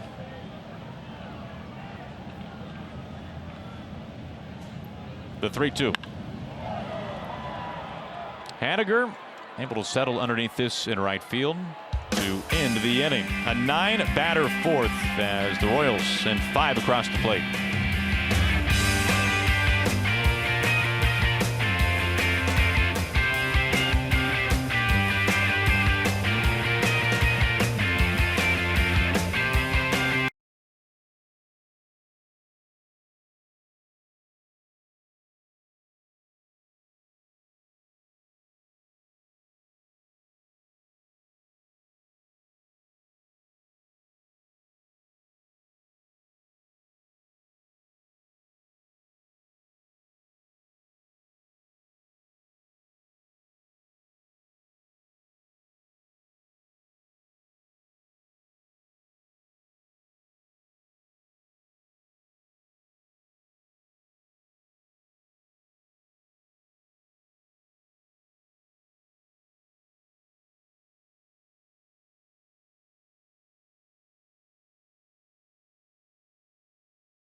be tough, and he has been tough so far tonight. And the thing that we know is he throws a lot of strikes, and that's been the case. You see Merrifield handling that ground ball. Pete Gordon right here hitting into the double play. So we know that he wants to keep it on the ground. He wants to make contact early, and he's been able to do that, and it certainly helps when you have a lot of run support as he hits already on the first pitch. That's the third batter he has hit tonight, so he hasn't given up a hit, but he's hit 3 batters.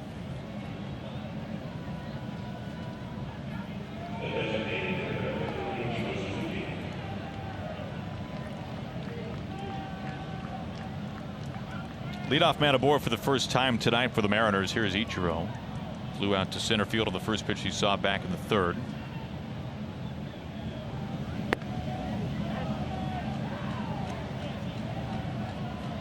This might surprise you, Mike. I talk about the command for Junis. Last year he threw just under 100 innings, made 16 starts. Mike, he hit 9 batters last year, which I would say is much higher than I would have thought. But maybe after watching this tonight, maybe that's right on par. Well, apparently he doesn't want to make mistakes on the plate. So if he's going to miss, it's going to be well off of the plate. That misses inside to Ichiro. Hey, look at the Pirates. Ray Searage, their pitching coach, is kind of the godfather of the idea of owning the inside part of the plate, pitching inside, and as a result, the Pirates, year in and year out, it seems like lead the majors in hit batters. It just is a natural consequence of it. Kind of the same mentality, it seems like. Again to center. Orlando slowing up. Round number 1. How about the rest of this series to wrap up the road trip? Tomorrow on the air at 4:30, the King taking on Eric Skoglund, and then matchup of 2 really hard throwing lefties. This will be a fun one, a day game here in Kansas City on the air at 10:30 on a Wednesday. James Paxton versus Danny Duffy. So the Mariners with their opening day number 2 starter going the rest of the way before a day off at home, and then nice homestand beginning with the A's. Freitas to center, right to Orlando for round number 2. It's interesting when you talk about Pittsburgh and pitching inside and hitting so many batters. Obviously, if they're pitching inside more than most, they're going to do that. But the other part about it, too, is if you talk to veteran pitchers or even some of the guys that we run into that are broadcasters now or work for different ball clubs, they'll tell you that pitchers have a harder time pitching inside effectively because they just don't do it enough. So you would think if that's something that the organization wants to do and that's what they're required of at the big league level, they would be better at it. I think the other part about it, though, is because we've talked about it many times, but the velocity that these guys are seeing today, I think hitting is as tough as it's ever been. And if you have to stay in there on a breaking ball and 95 gets away from you, it's going to be real difficult to get away from it in the first place. But if you have to cover that outer half of the plate, you're going to get hit. You have no chance to get out of the way. So that may have something to do with it, too, just the velocity. Well, I think that when you talk about modern day pitching, among the main storylines you hear people complain about, so nobody pitches inside. The intimidation factor is a thing of the past. Not that Bob Gibson's going to be walking through a clubhouse anytime soon, but you just don't see that anymore. Pedro, maybe the last. Randy.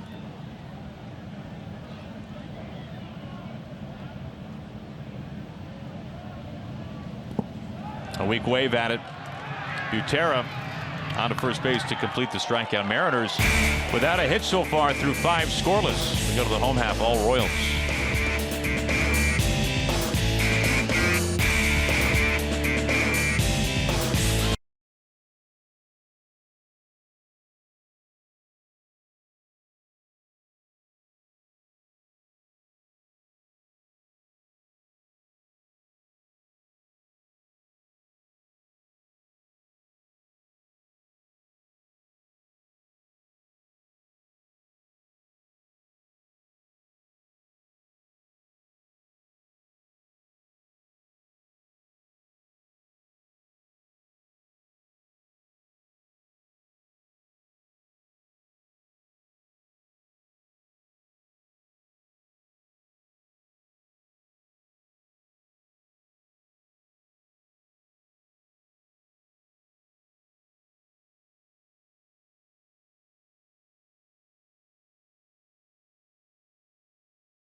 The reigning World Series champion Houston Astros arrive in the Emerald City starting on Monday, April 16th for a four-game AL West showdown with the Mariners.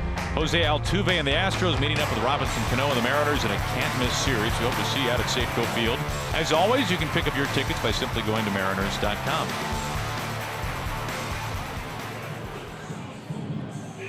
Now, the Mariners' debut of Chasen Bradford up on the mound right now, taking over for Casey Lawrence. Well, Chasen is also going to try to sink his fastball. Pretty good slider.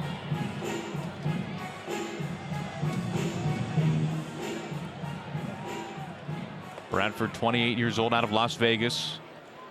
Waiver claim from the Mets. You can see what he did last season with New York. Pitched well, 3.74 ERA. Opponents hitting just .233 against him.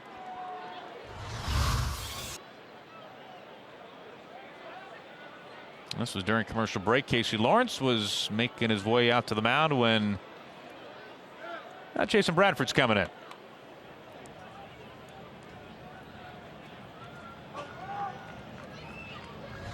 Casey done for the day. Going to throw a lot of pitches in the fourth inning. First pitch strike to Merrifield.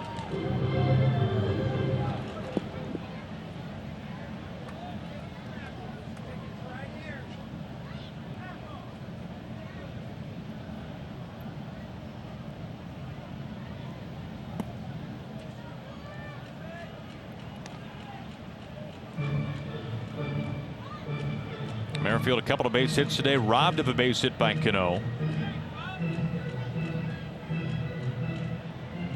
This is already his fourth at bat.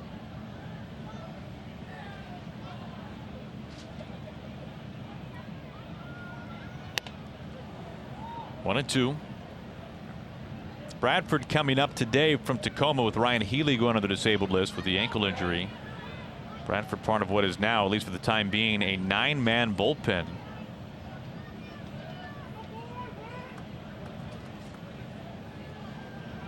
Mariners have just 3 on the bench tonight.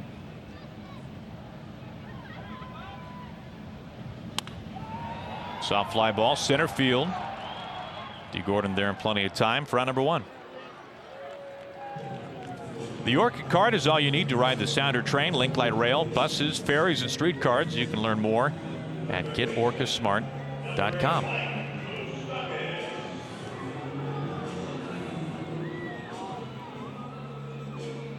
One out for Mike Moustakas.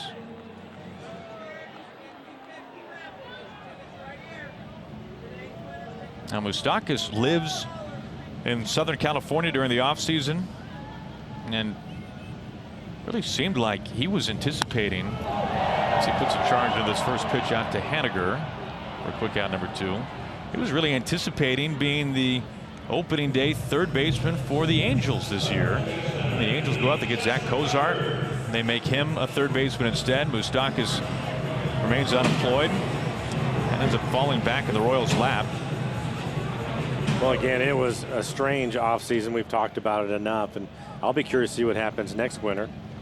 Going to be a lot more guys out there and see what happens and see how that goes. But I'm sure for Moustakas, he thought that he would be taken care of probably before the new year, if not right after. And that just didn't happen for him. Now you go out, you hit 38 bombs, you feel like runs, you feel pretty good going into free agency. Yeah.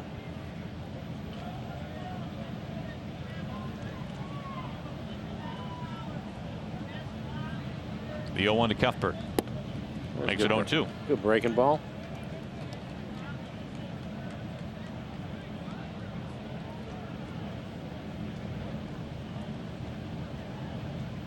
And Bradford made his big league debut a little older age than most. 27 years old last year when he pitched it for the first time in the big leagues with the Mets.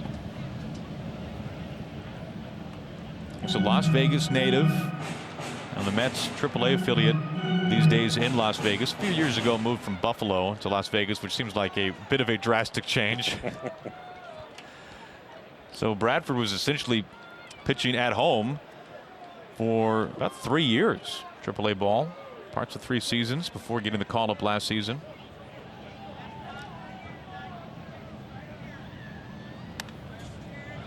Cuthbert just gets a piece, still a ball and 2 strikes.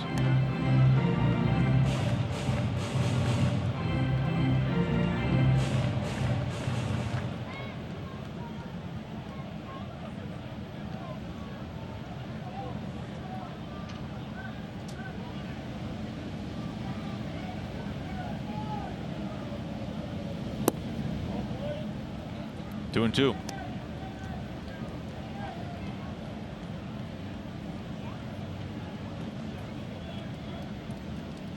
Now the Royals 3 runs in the first, a run in the third, 5 runs in the fourth.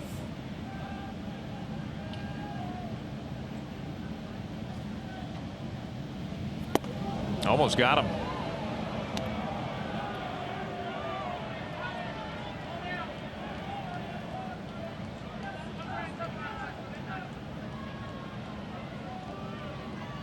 Now Soler on deck. He's having himself a nice night. He's reached base 3 times. Meanwhile, Mike, interested in your thoughts.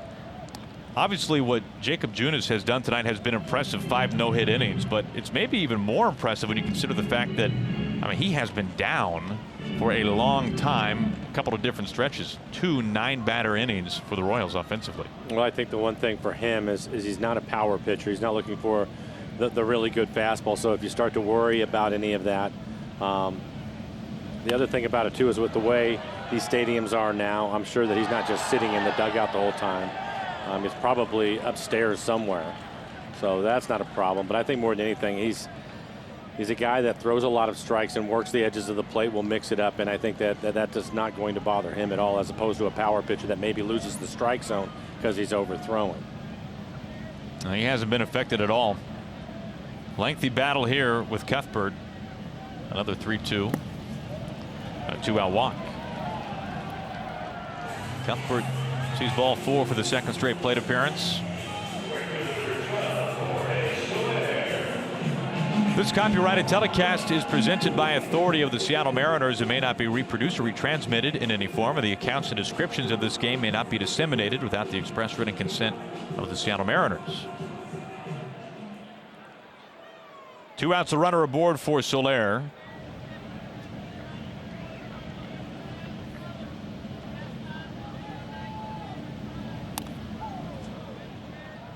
Soler, now 26 years old, out of Cuba. Came from the Cubs to Kansas City in exchange for Wade Davis.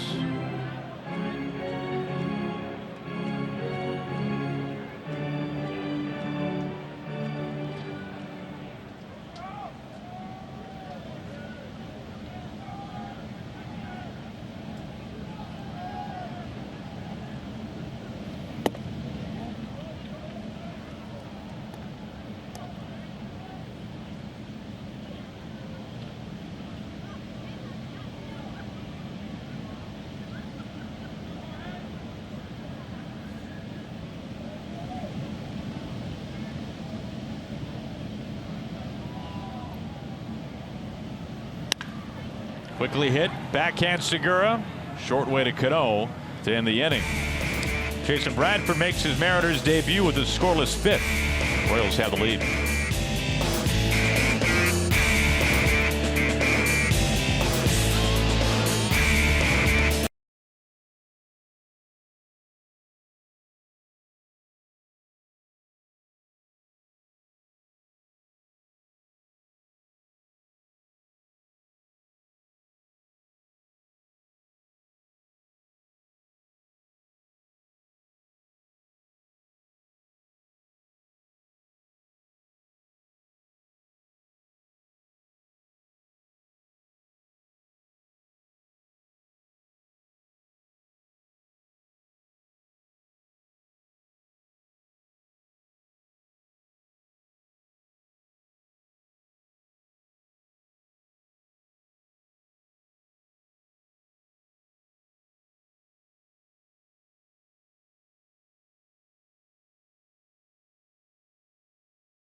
Thank you, Angie. Quick start to the top of the 6th here. Segura grounds out on the first pitch to third. Well, that man there in the middle, the very social one, our good friend Jack Mosselman, Mariners traveling secretary, and I think Jack deserves a little bit of a early season vacation after what he had to help arrange to get the Mariners out of Minneapolis, out of the pending snowstorm here to Kansas City. That was not an easy 24 hours for Jack. Well, when you think about it, with the Mariners, the game was canceled in the morning. Most of the people in our group had already checked out of the hotel. It was a day game. Another ground ball to third. And then Jack all of a sudden has to figure out getting the plane back in so that we could get here to Kansas City. And then you have all this downtime, and he arranged it if you wanted to go back to the hotel and spend some more time in your room, that you were able to do that, was able to get the plane finally into Minnesota. Because the Bulls had the plane, right? Yeah, there's just a lot that goes on. This thing doesn't work last minute, but he did an excellent job across the board to get us here. And for Jack, a little bit of a homecoming. He's a Kansas City guy. Went to K-State in Manhattan, the Little Apple. But Jack is a one of the best, if not the best, traveling secretary in the game. It's a tough enough job when everything is going well. You're right. Well, this is shaping up to be possibly a quick inning. Orlando is able to keep his feet. That is a 4-pitch, top of the 6th. Jacob Junis yet to allow a hit.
Tonight for Mariners postgame presented by Alaska Airlines.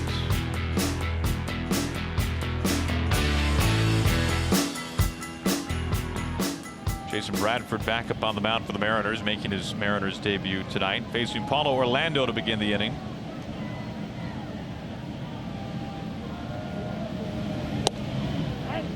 Ford's in a first pitch strike.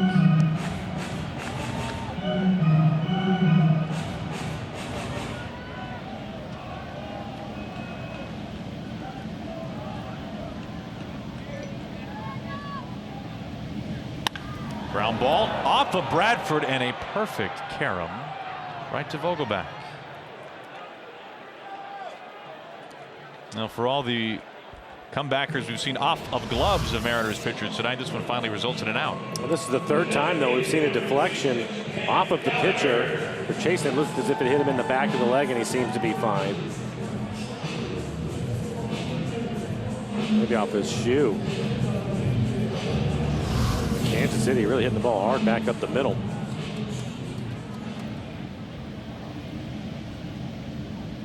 Cam Gallagher steps in, 1 out, nobody on.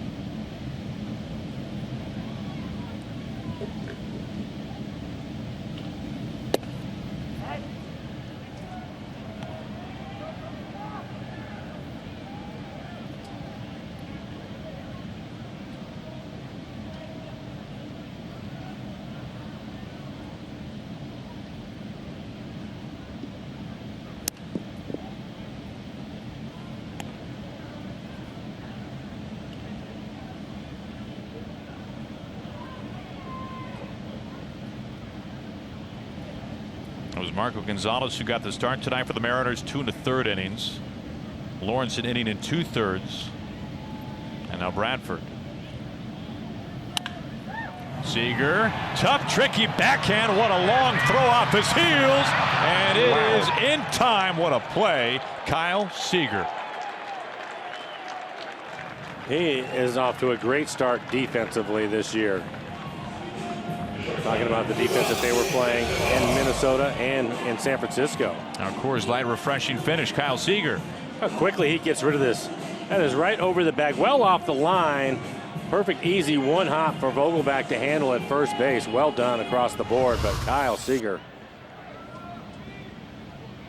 What a great play.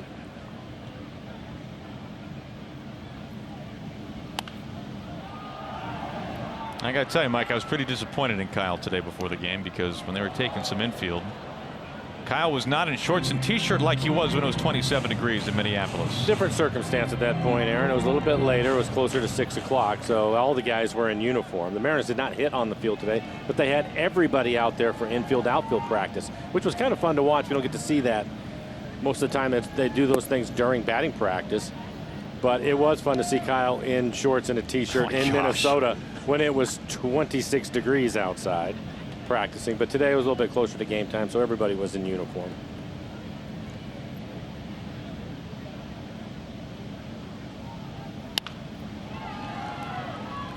Segura takes his time, and a much needed 1-2-3 bottom of the 6th. First time the Royals have been sat down in order, as we will be seeing Kyle Seager coming up in just a moment.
College night at Safeco Field is all set except for this Friday. All students with a valid college ID will receive discounted $13 tickets and enjoy extended happy hour. It's also Ben Gamble Cap Night for the first 15,000 fans. So join the party now at mariners.com/college. Mariners taking on the A's. Here's Kyle Seager. He'll be followed by Vogelback and Heredia. Well, Kyle just made a great play. Maybe pick up a base hit. They're still looking for their first hit. Junis, meanwhile, an 11-pitch 5th, a 4-pitch 6th inning.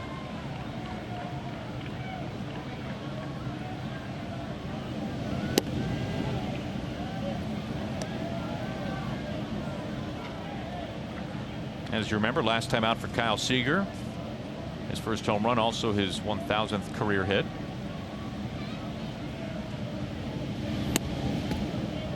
Which I got to say, when Brad Adam flagged down Kyle after that game was over, that was the 27-degree game, and asked Kyle if he could, hey, if you could just stay on the field a little longer, Kyle, so we could do an interview here. I know it's the Arctic. I was really hoping that Seager would give Bradley the heave-ho, but as we know, Seager too nice of a guy. He talked to him.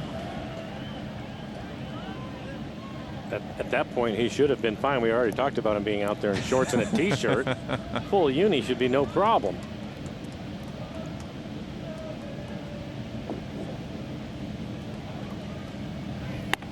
Way outside, 3-1. One of the few hitters counts.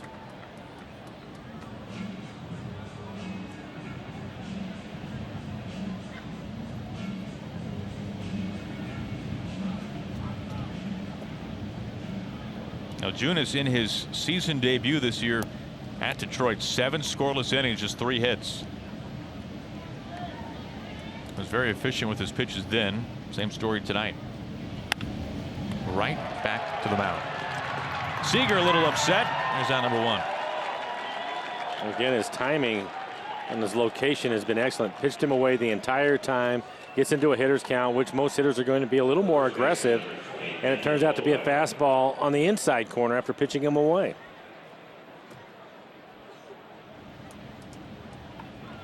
One out for Vogelback, hit by a pitch and also a ground out, back to the mound.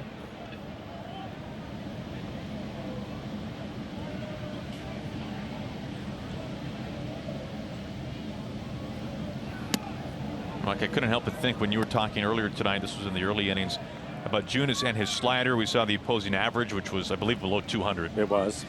And we also looked at the average velocity as Vogelback will find himself a base hit. Now the Mariners first on the night. That was close to a great play. Now the crowd giving Junis a nice round of applause. Again, Daniel, something we talked about, being aggressive early in the count, gets a fastball up out over the plate. Escobar, they had the shift on, had it in his glove for a moment, but when he hit the ground, he turned his wrist over, and the ball was able to get away from him.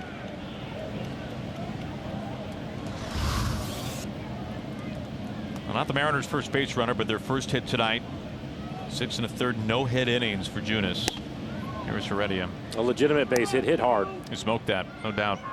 You know, I think when a lot of Mariners fans think about a really tough slider to hit, they think of Edwin Diaz, they think of Dan Altavilla. Sliders that are essentially 10 miles an hour faster, at least 9 miles an hour faster than what Junis is throwing, and yet his has been very effective for him at 81 miles an hour. I guess it goes to show you that it can be the same pitch, different shape, different size, different velo, can still be effective. Well, yeah, between his fastball and his slider, we showed that there's a 10-mile-an-hour separation between the two. And I think he has enough run on his fastball that makes people uncomfortable, hitters uncomfortable. And you have to respect it. And then, of course, you're going to see his slider. And those are the numbers right there. You can see opponents hitting just 198 on the slider, and the slider's at 81 miles an hour. And to your point, Aaron, we've seen sliders 88 to 91 miles an hour. It just depends on location. He has some deception to him also, and he will throw his slider in any count at any time, which makes it difficult. Ichiro on deck. And he works both sides of the plate, and not very often, but he's elevated the fastball just enough tonight. Now, Junis tonight was hoping to spin the first Royals no-hitter since Brett Saberhagen. That was back in 1991 against the White Sox. Not to be.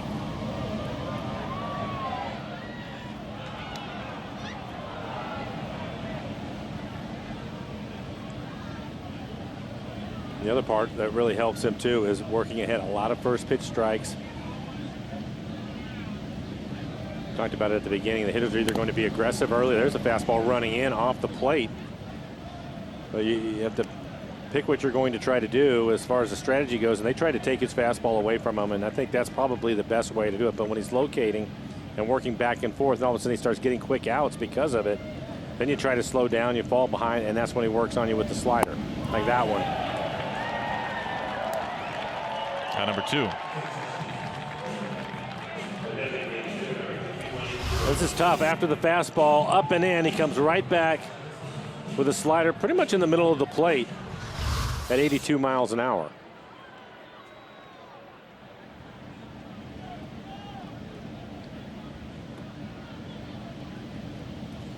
Two outs, a man aboard for Ichiro, who twice has flown out to Orlando in center field.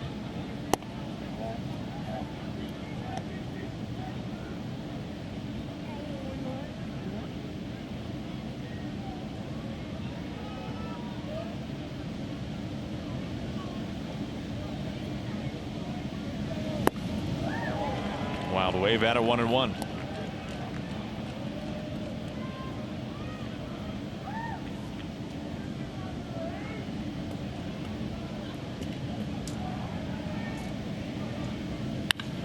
This is socked out to right center field. Soler having a chase after it. They're in time in front of the track. Round number 3.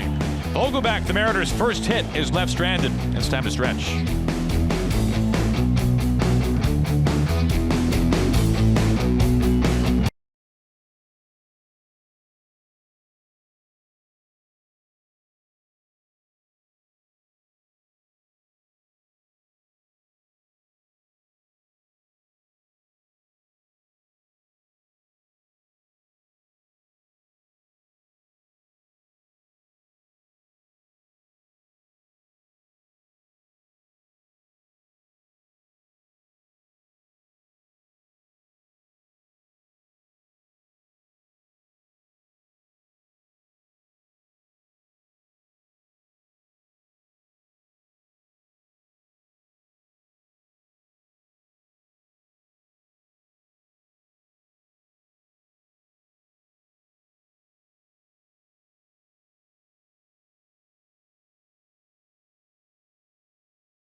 Chilly night here in Kansas City.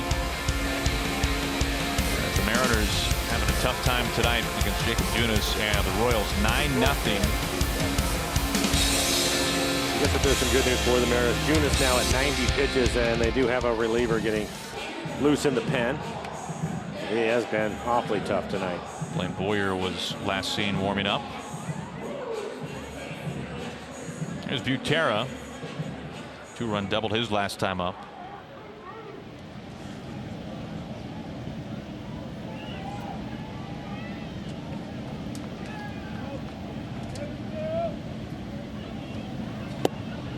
Strike 1.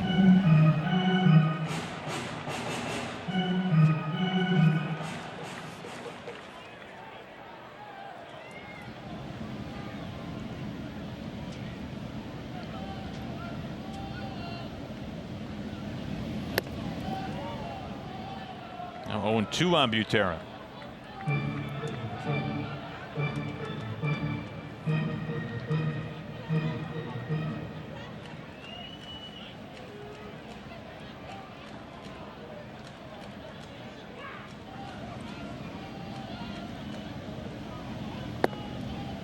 Jason Bradford picks up his first strikeout in a Mariners uniform. Now number 1. Watch every out-of-market regular season game live at home, in the office, or on the go with MLB.tv. Your subscription includes MLB At Bat Premium, allowing you to watch live baseball on your favorite supported devices. Blackout and other restrictions apply. Just visit MLB.tv for details.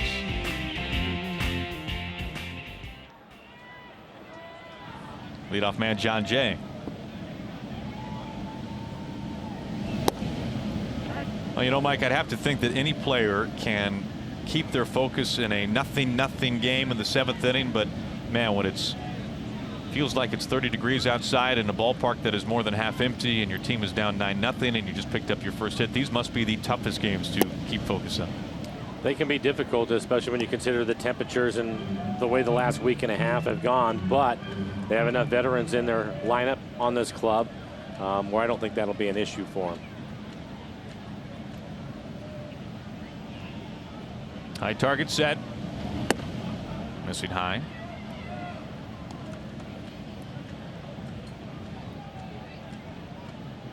Meanwhile, for Bradford, trying to make a good impression here. His first time up on the mound in a Mariners uniform.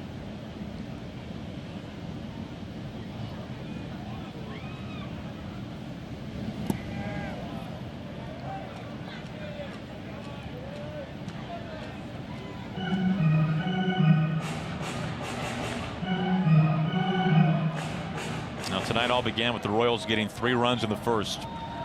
The fourth, the biggest inning with 5 runs.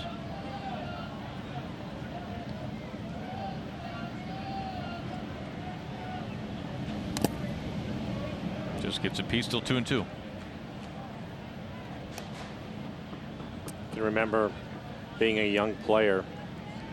I was with the Yankees breaking in, trying to figure things out. And Don Mattingly, to your point, Aaron, was talking to me one day, and I wasn't in the game that day, but it was a lopsided game, and we were on the bad end of it. But he was talking to me about it. He was still in there. You see this ground ball goes out to Daniel, no problem. But something that he said to me that I think you'll hear a lot of these guys, especially guys that have some time in and are professionals and have done some things in this game, is basically what they'll say as far as the position players go is don't ever give an at-bat away. To your point, when there's a chance to win the ball game, those at-bats are easy to concentrate on. But when your team is down, at that point, you still grind out those at-bats. You don't ever want to give them away. And I just think that that's part of playing at this level. When you have 162 games, you're going to have some bad ones in there. It's up to you as an individual professional to take care of your business. And I'm sure watching a lot of these guys, you know, you see somebody like Robbie, it's a tough night, it's a cold night, but he goes up there, he stings the ball, it was an out, but he hit it right at the third baseman. Those are the kind of at-bats that make an impression on the younger guys, because it's real easy, one, for them to probably come out of the game, but two, to just keep playing hard until the last out. Don Mattingly, cool guy or coolest guy ever that you saw or played with in baseball? Coolest, easy. There's no doubt. No doubt about it. Yeah. You know, and at that time he was, I believe he was the highest paid player in the big leagues, if not the American League, but I think it was in the big leagues, yeah. And he never gave an at-bat away. The 0-2. Cut right through it. 1-2-3, bottom of the 7th, spun by Bradford. We're up to the 8th.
Around the league, some action from the American League from earlier today. Rays over the White Sox 5-4. The Indians, who just walked it off against Brandon Maurer, and the Royals blanking the Tigers 2-0. Boy, 14 punch-outs for Tigers hitters. Blue Jays all over the Orioles 7-1. You can see that Astros leading the Twins 1-0.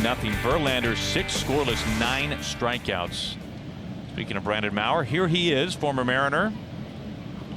Gave up the walk-off base hit to Yan Gomes yesterday at Progressive Field.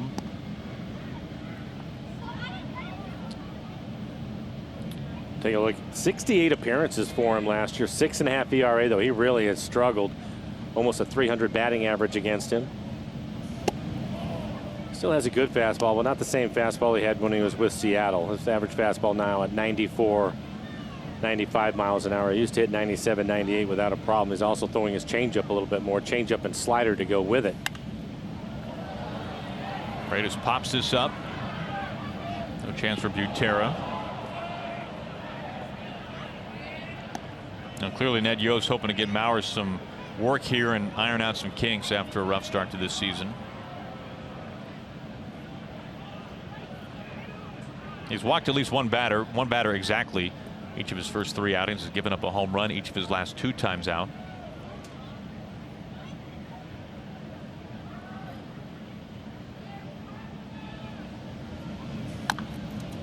And Freitas right off his foot.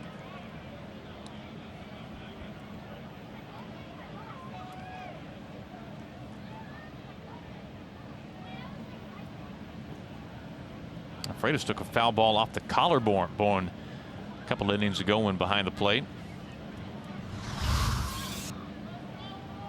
Fastball running in on him right off the label, and that's about as solid as it gets. Again, a cold evening here. It's been beat up a little bit.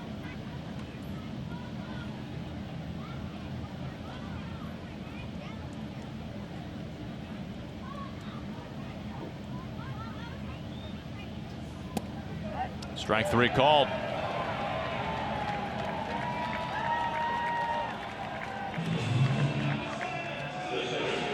What a night for Jacob Junis, the starter for the Royals. Mike didn't give up his first hit until the 7th.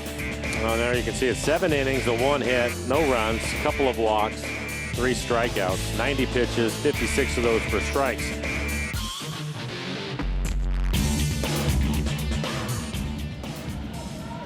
That's such good command, but he also hit 3 batters tonight. Strike 1 to D. Gordon, and you can see him shaking his head. Mariners hitters have had some frustration tonight with the strike zone, as has Scott Service. Now D. Gordon, an 8-game hitting streak. Each and every game of the season for the Mariners. D. Gordon with a base hit.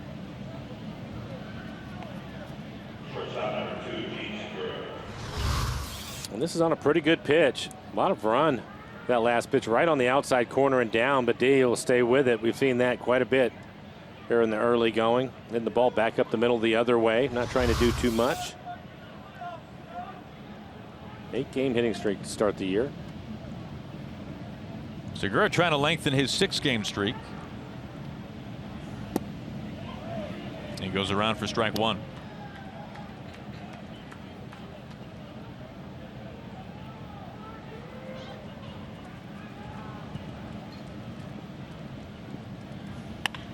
Ground ball. Mauer fields it to Merrifield to first base for the double play.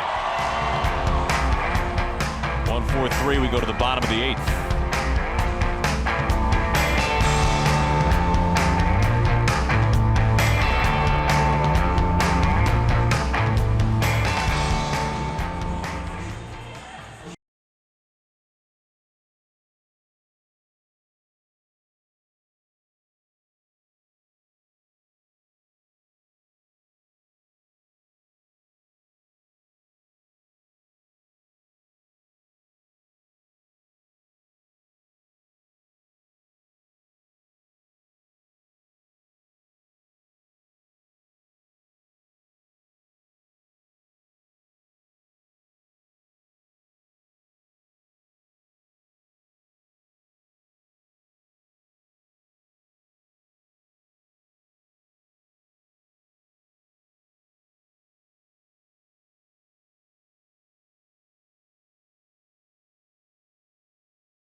Tuesday is back. Join us tomorrow during the Mariners game for Twitter Tuesdays. You'll have 5 chances to win exciting prizes just by interacting with us on Twitter throughout the game. We'll be posting questions and, of course, want to hear from you, so be sure to watch and follow us on Twitter at rootsports_NW. For additional giveaway rules, just visit us at rootsports.com. Well, tomorrow's starters, around the air at 4:30. The King, Felix making his 3rd start of the season. Eric Skoglund making his season debut, in fact, for the Royals. He just happens to need their 5th starter until tomorrow. We'll see you at 4:30 tomorrow. Meanwhile, how about this, Mike? Taylor Motter, the flow up on the mound for the Mariners. Moustakas pops the first pitch foul. This is not the pitching debut of Taylor Motter, Mike. No. He has been there before, back in 2016 with the Tampa Bay Rays. How'd that go for him? You know what? He, only a 1/3 of an inning. Scoreless, I might add. A hit. No runs. Well, I hope that Taylor continues to do what he's done on the first 2 pitches, and that's not overthrow at all. Cool evening. Up to right field. Haniger looking, and it's gone.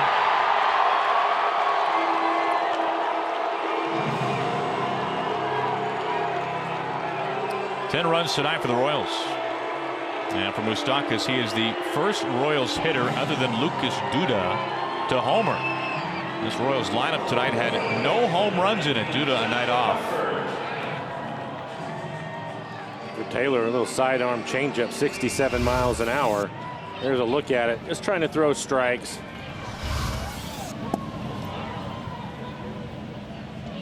I'm sure that Scott Servais, when he was talking to him about going out and getting an opportunity to pitch this inning, doesn't want to see anybody get hurt.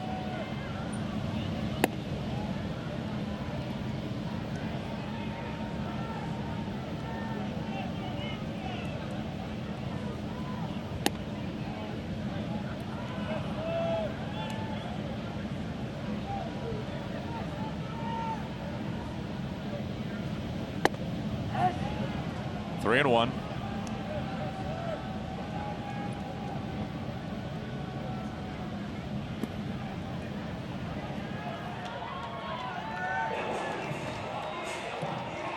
Cuthbert aboard following the home run. Well, we want you to join the conversation for up-to-date game information and live interaction. Be sure to like us on Facebook, follow us on Twitter and Instagram. You can check us out and stay connected with Root Sports. Mariners have a couple of relievers warming up, which might be needed. Soler hits following the walk and the home run. Royals have a couple on. Diaz, who has not pitched in 5 days, is getting loose for the Mariners. Wade LeBlanc as well.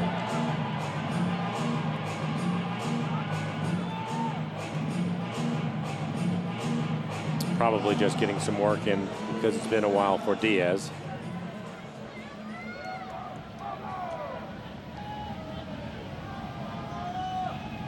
And we asked Scott about that today, because it is different for every pitcher, right? How long they can go without actually being in a game. Yeah. And he said regarding Diaz, it's not in the danger zone yet. He made it sound like if Diaz did not pitch tonight, that would be okay. Or Scott would have loved the chance to really need him. That's certainly not the case tonight. It's another thing that's so difficult at the beginning of the season, especially we were talking about the schedule earlier, and it was more because of these guys not having a regular routine yet. That'll start tonight, or this afternoon when they were getting ready. But you also have to not just manage with what your starters are doing on a given night, but you have to really watch your bullpen, and you have relievers out there. You have to get them in the game at some point. And it's probably, we were talking about Junis at 90 pitches. He probably could have gone another inning if he wanted to, but you have to get some other guys out there. And Scott in a similar shape, not too bad yet, but a couple more days he'll definitely be there. But we've had so many days off, and mentioned yesterday because of weather not getting the game in. Makes it difficult to manage all those guys out in the pen and keep them sharp.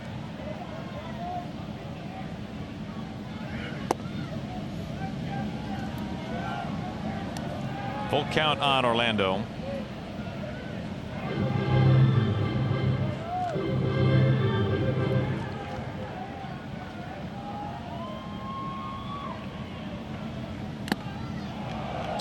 held on to by Freitas, and Taylor Motter has his first big league strikeout. What do you think, Aaron? Elevated fastball, top of the strike zone. That's the scouting report says, Blow. Change the eye level.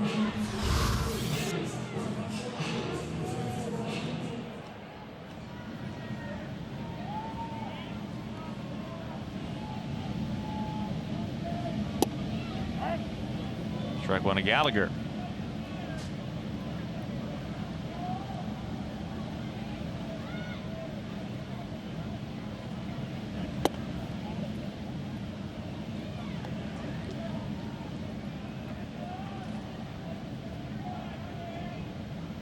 Now, if memory serves me right, Mike, Carlos Ruiz, as this is foul, Carlos Ruiz and Mike Freeman. Last year, the two position players who pitched for the Mariners. I thought Chooch went a couple of times too, didn't he? I think he was out there a couple of times. And he's an animal. He could have done it twice. Yeah.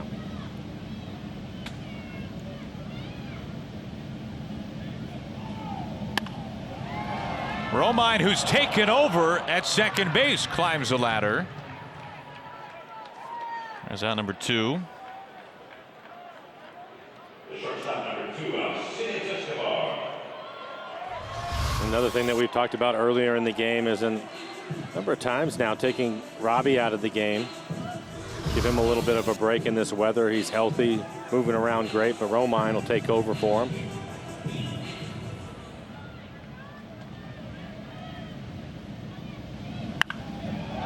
Escobar lines this foul.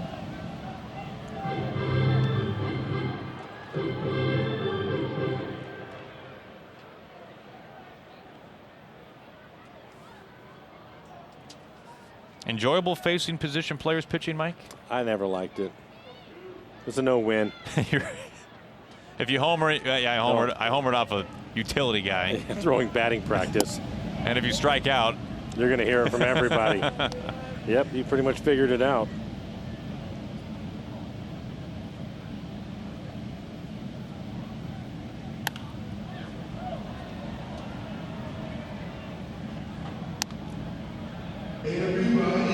Now the only exception to that, and I think when Ichiro made his pitching debut, I think it was maybe against the Phillies.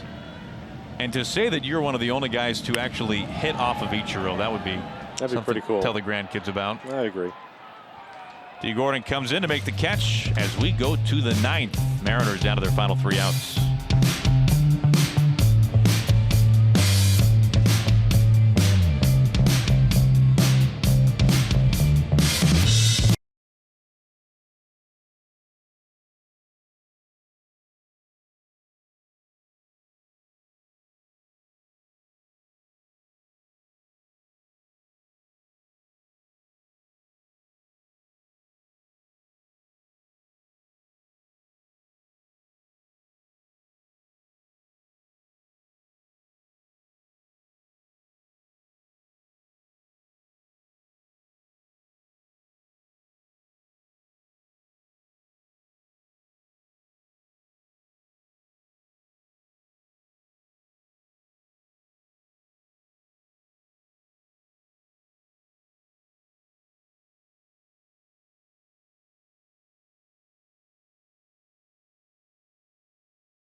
A tough one tonight for the Mariners. Just 2 hits. 10-0 Kansas City. Mariners down to their final 3 outs as we move to the top of the 9th inning. New pitcher Brian Flynn on the mound for Kansas City. Left-hander, one of two in Ned Yost's bullpen. Fastball slider for Flynn. His average fastball in the low 90s. Now Robinson Cano's 7-game hitting streak comes to an end, but he does reach base, so an on-base streak continues. He was hit by a pitch. And Romine batting for Robbie here in the 9th.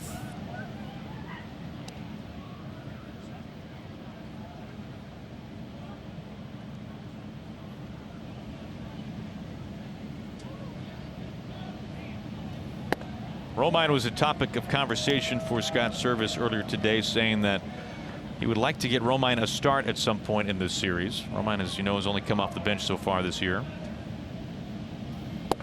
A couple left-handers going for Kansas City tomorrow and on Wednesday afternoon.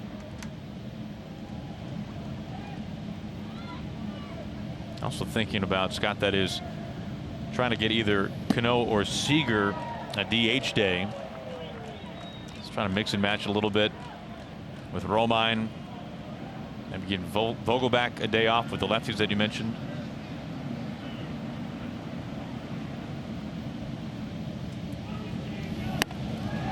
Now number 1.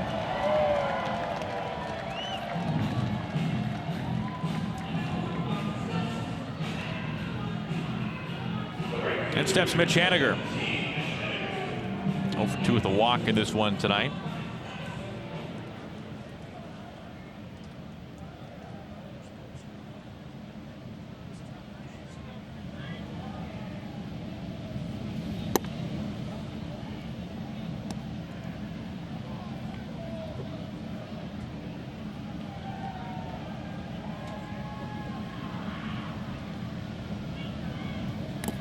Obviously, the 10 runs allowed tonight by the Mariners frustrating for all.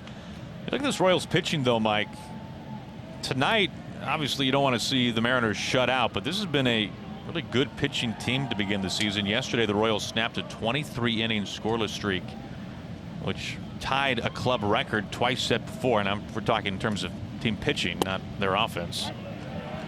So a good thing for the Royals to talk about. Well, over the years, it's been their bullpen that has been really strong, but their starting pitching has been pretty good for them. And Junis has been the star. Was again tonight. Back-to-back strikeouts. This time with the off-speed pitch.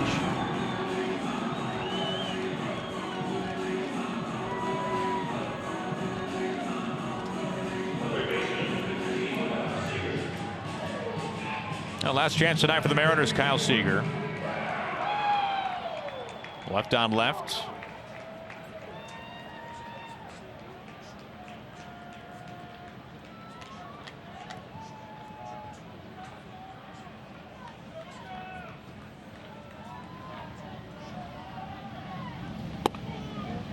Seager looks at ball 1.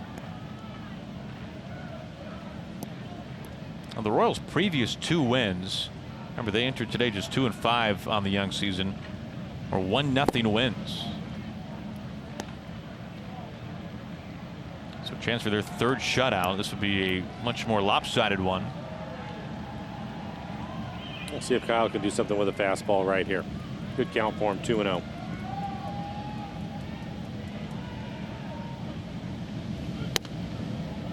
Three and nothing.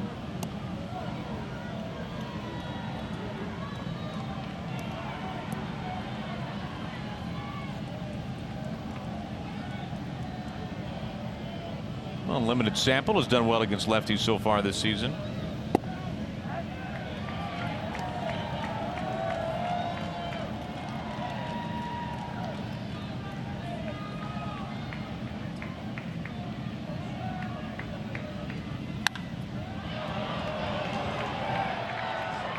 Orlando, the center fielder, changes routes, makes the catch, and that's your ball game.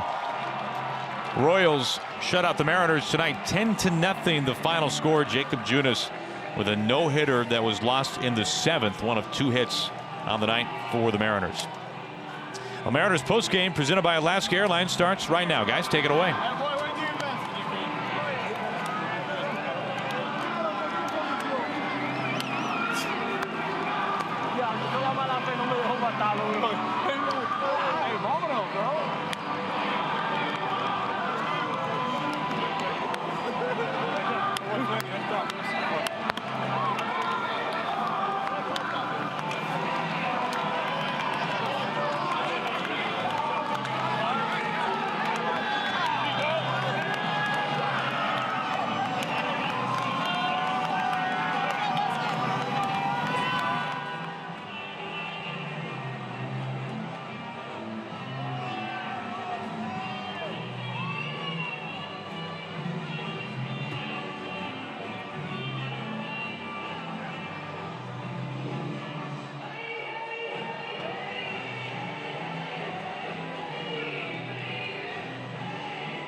Thank you.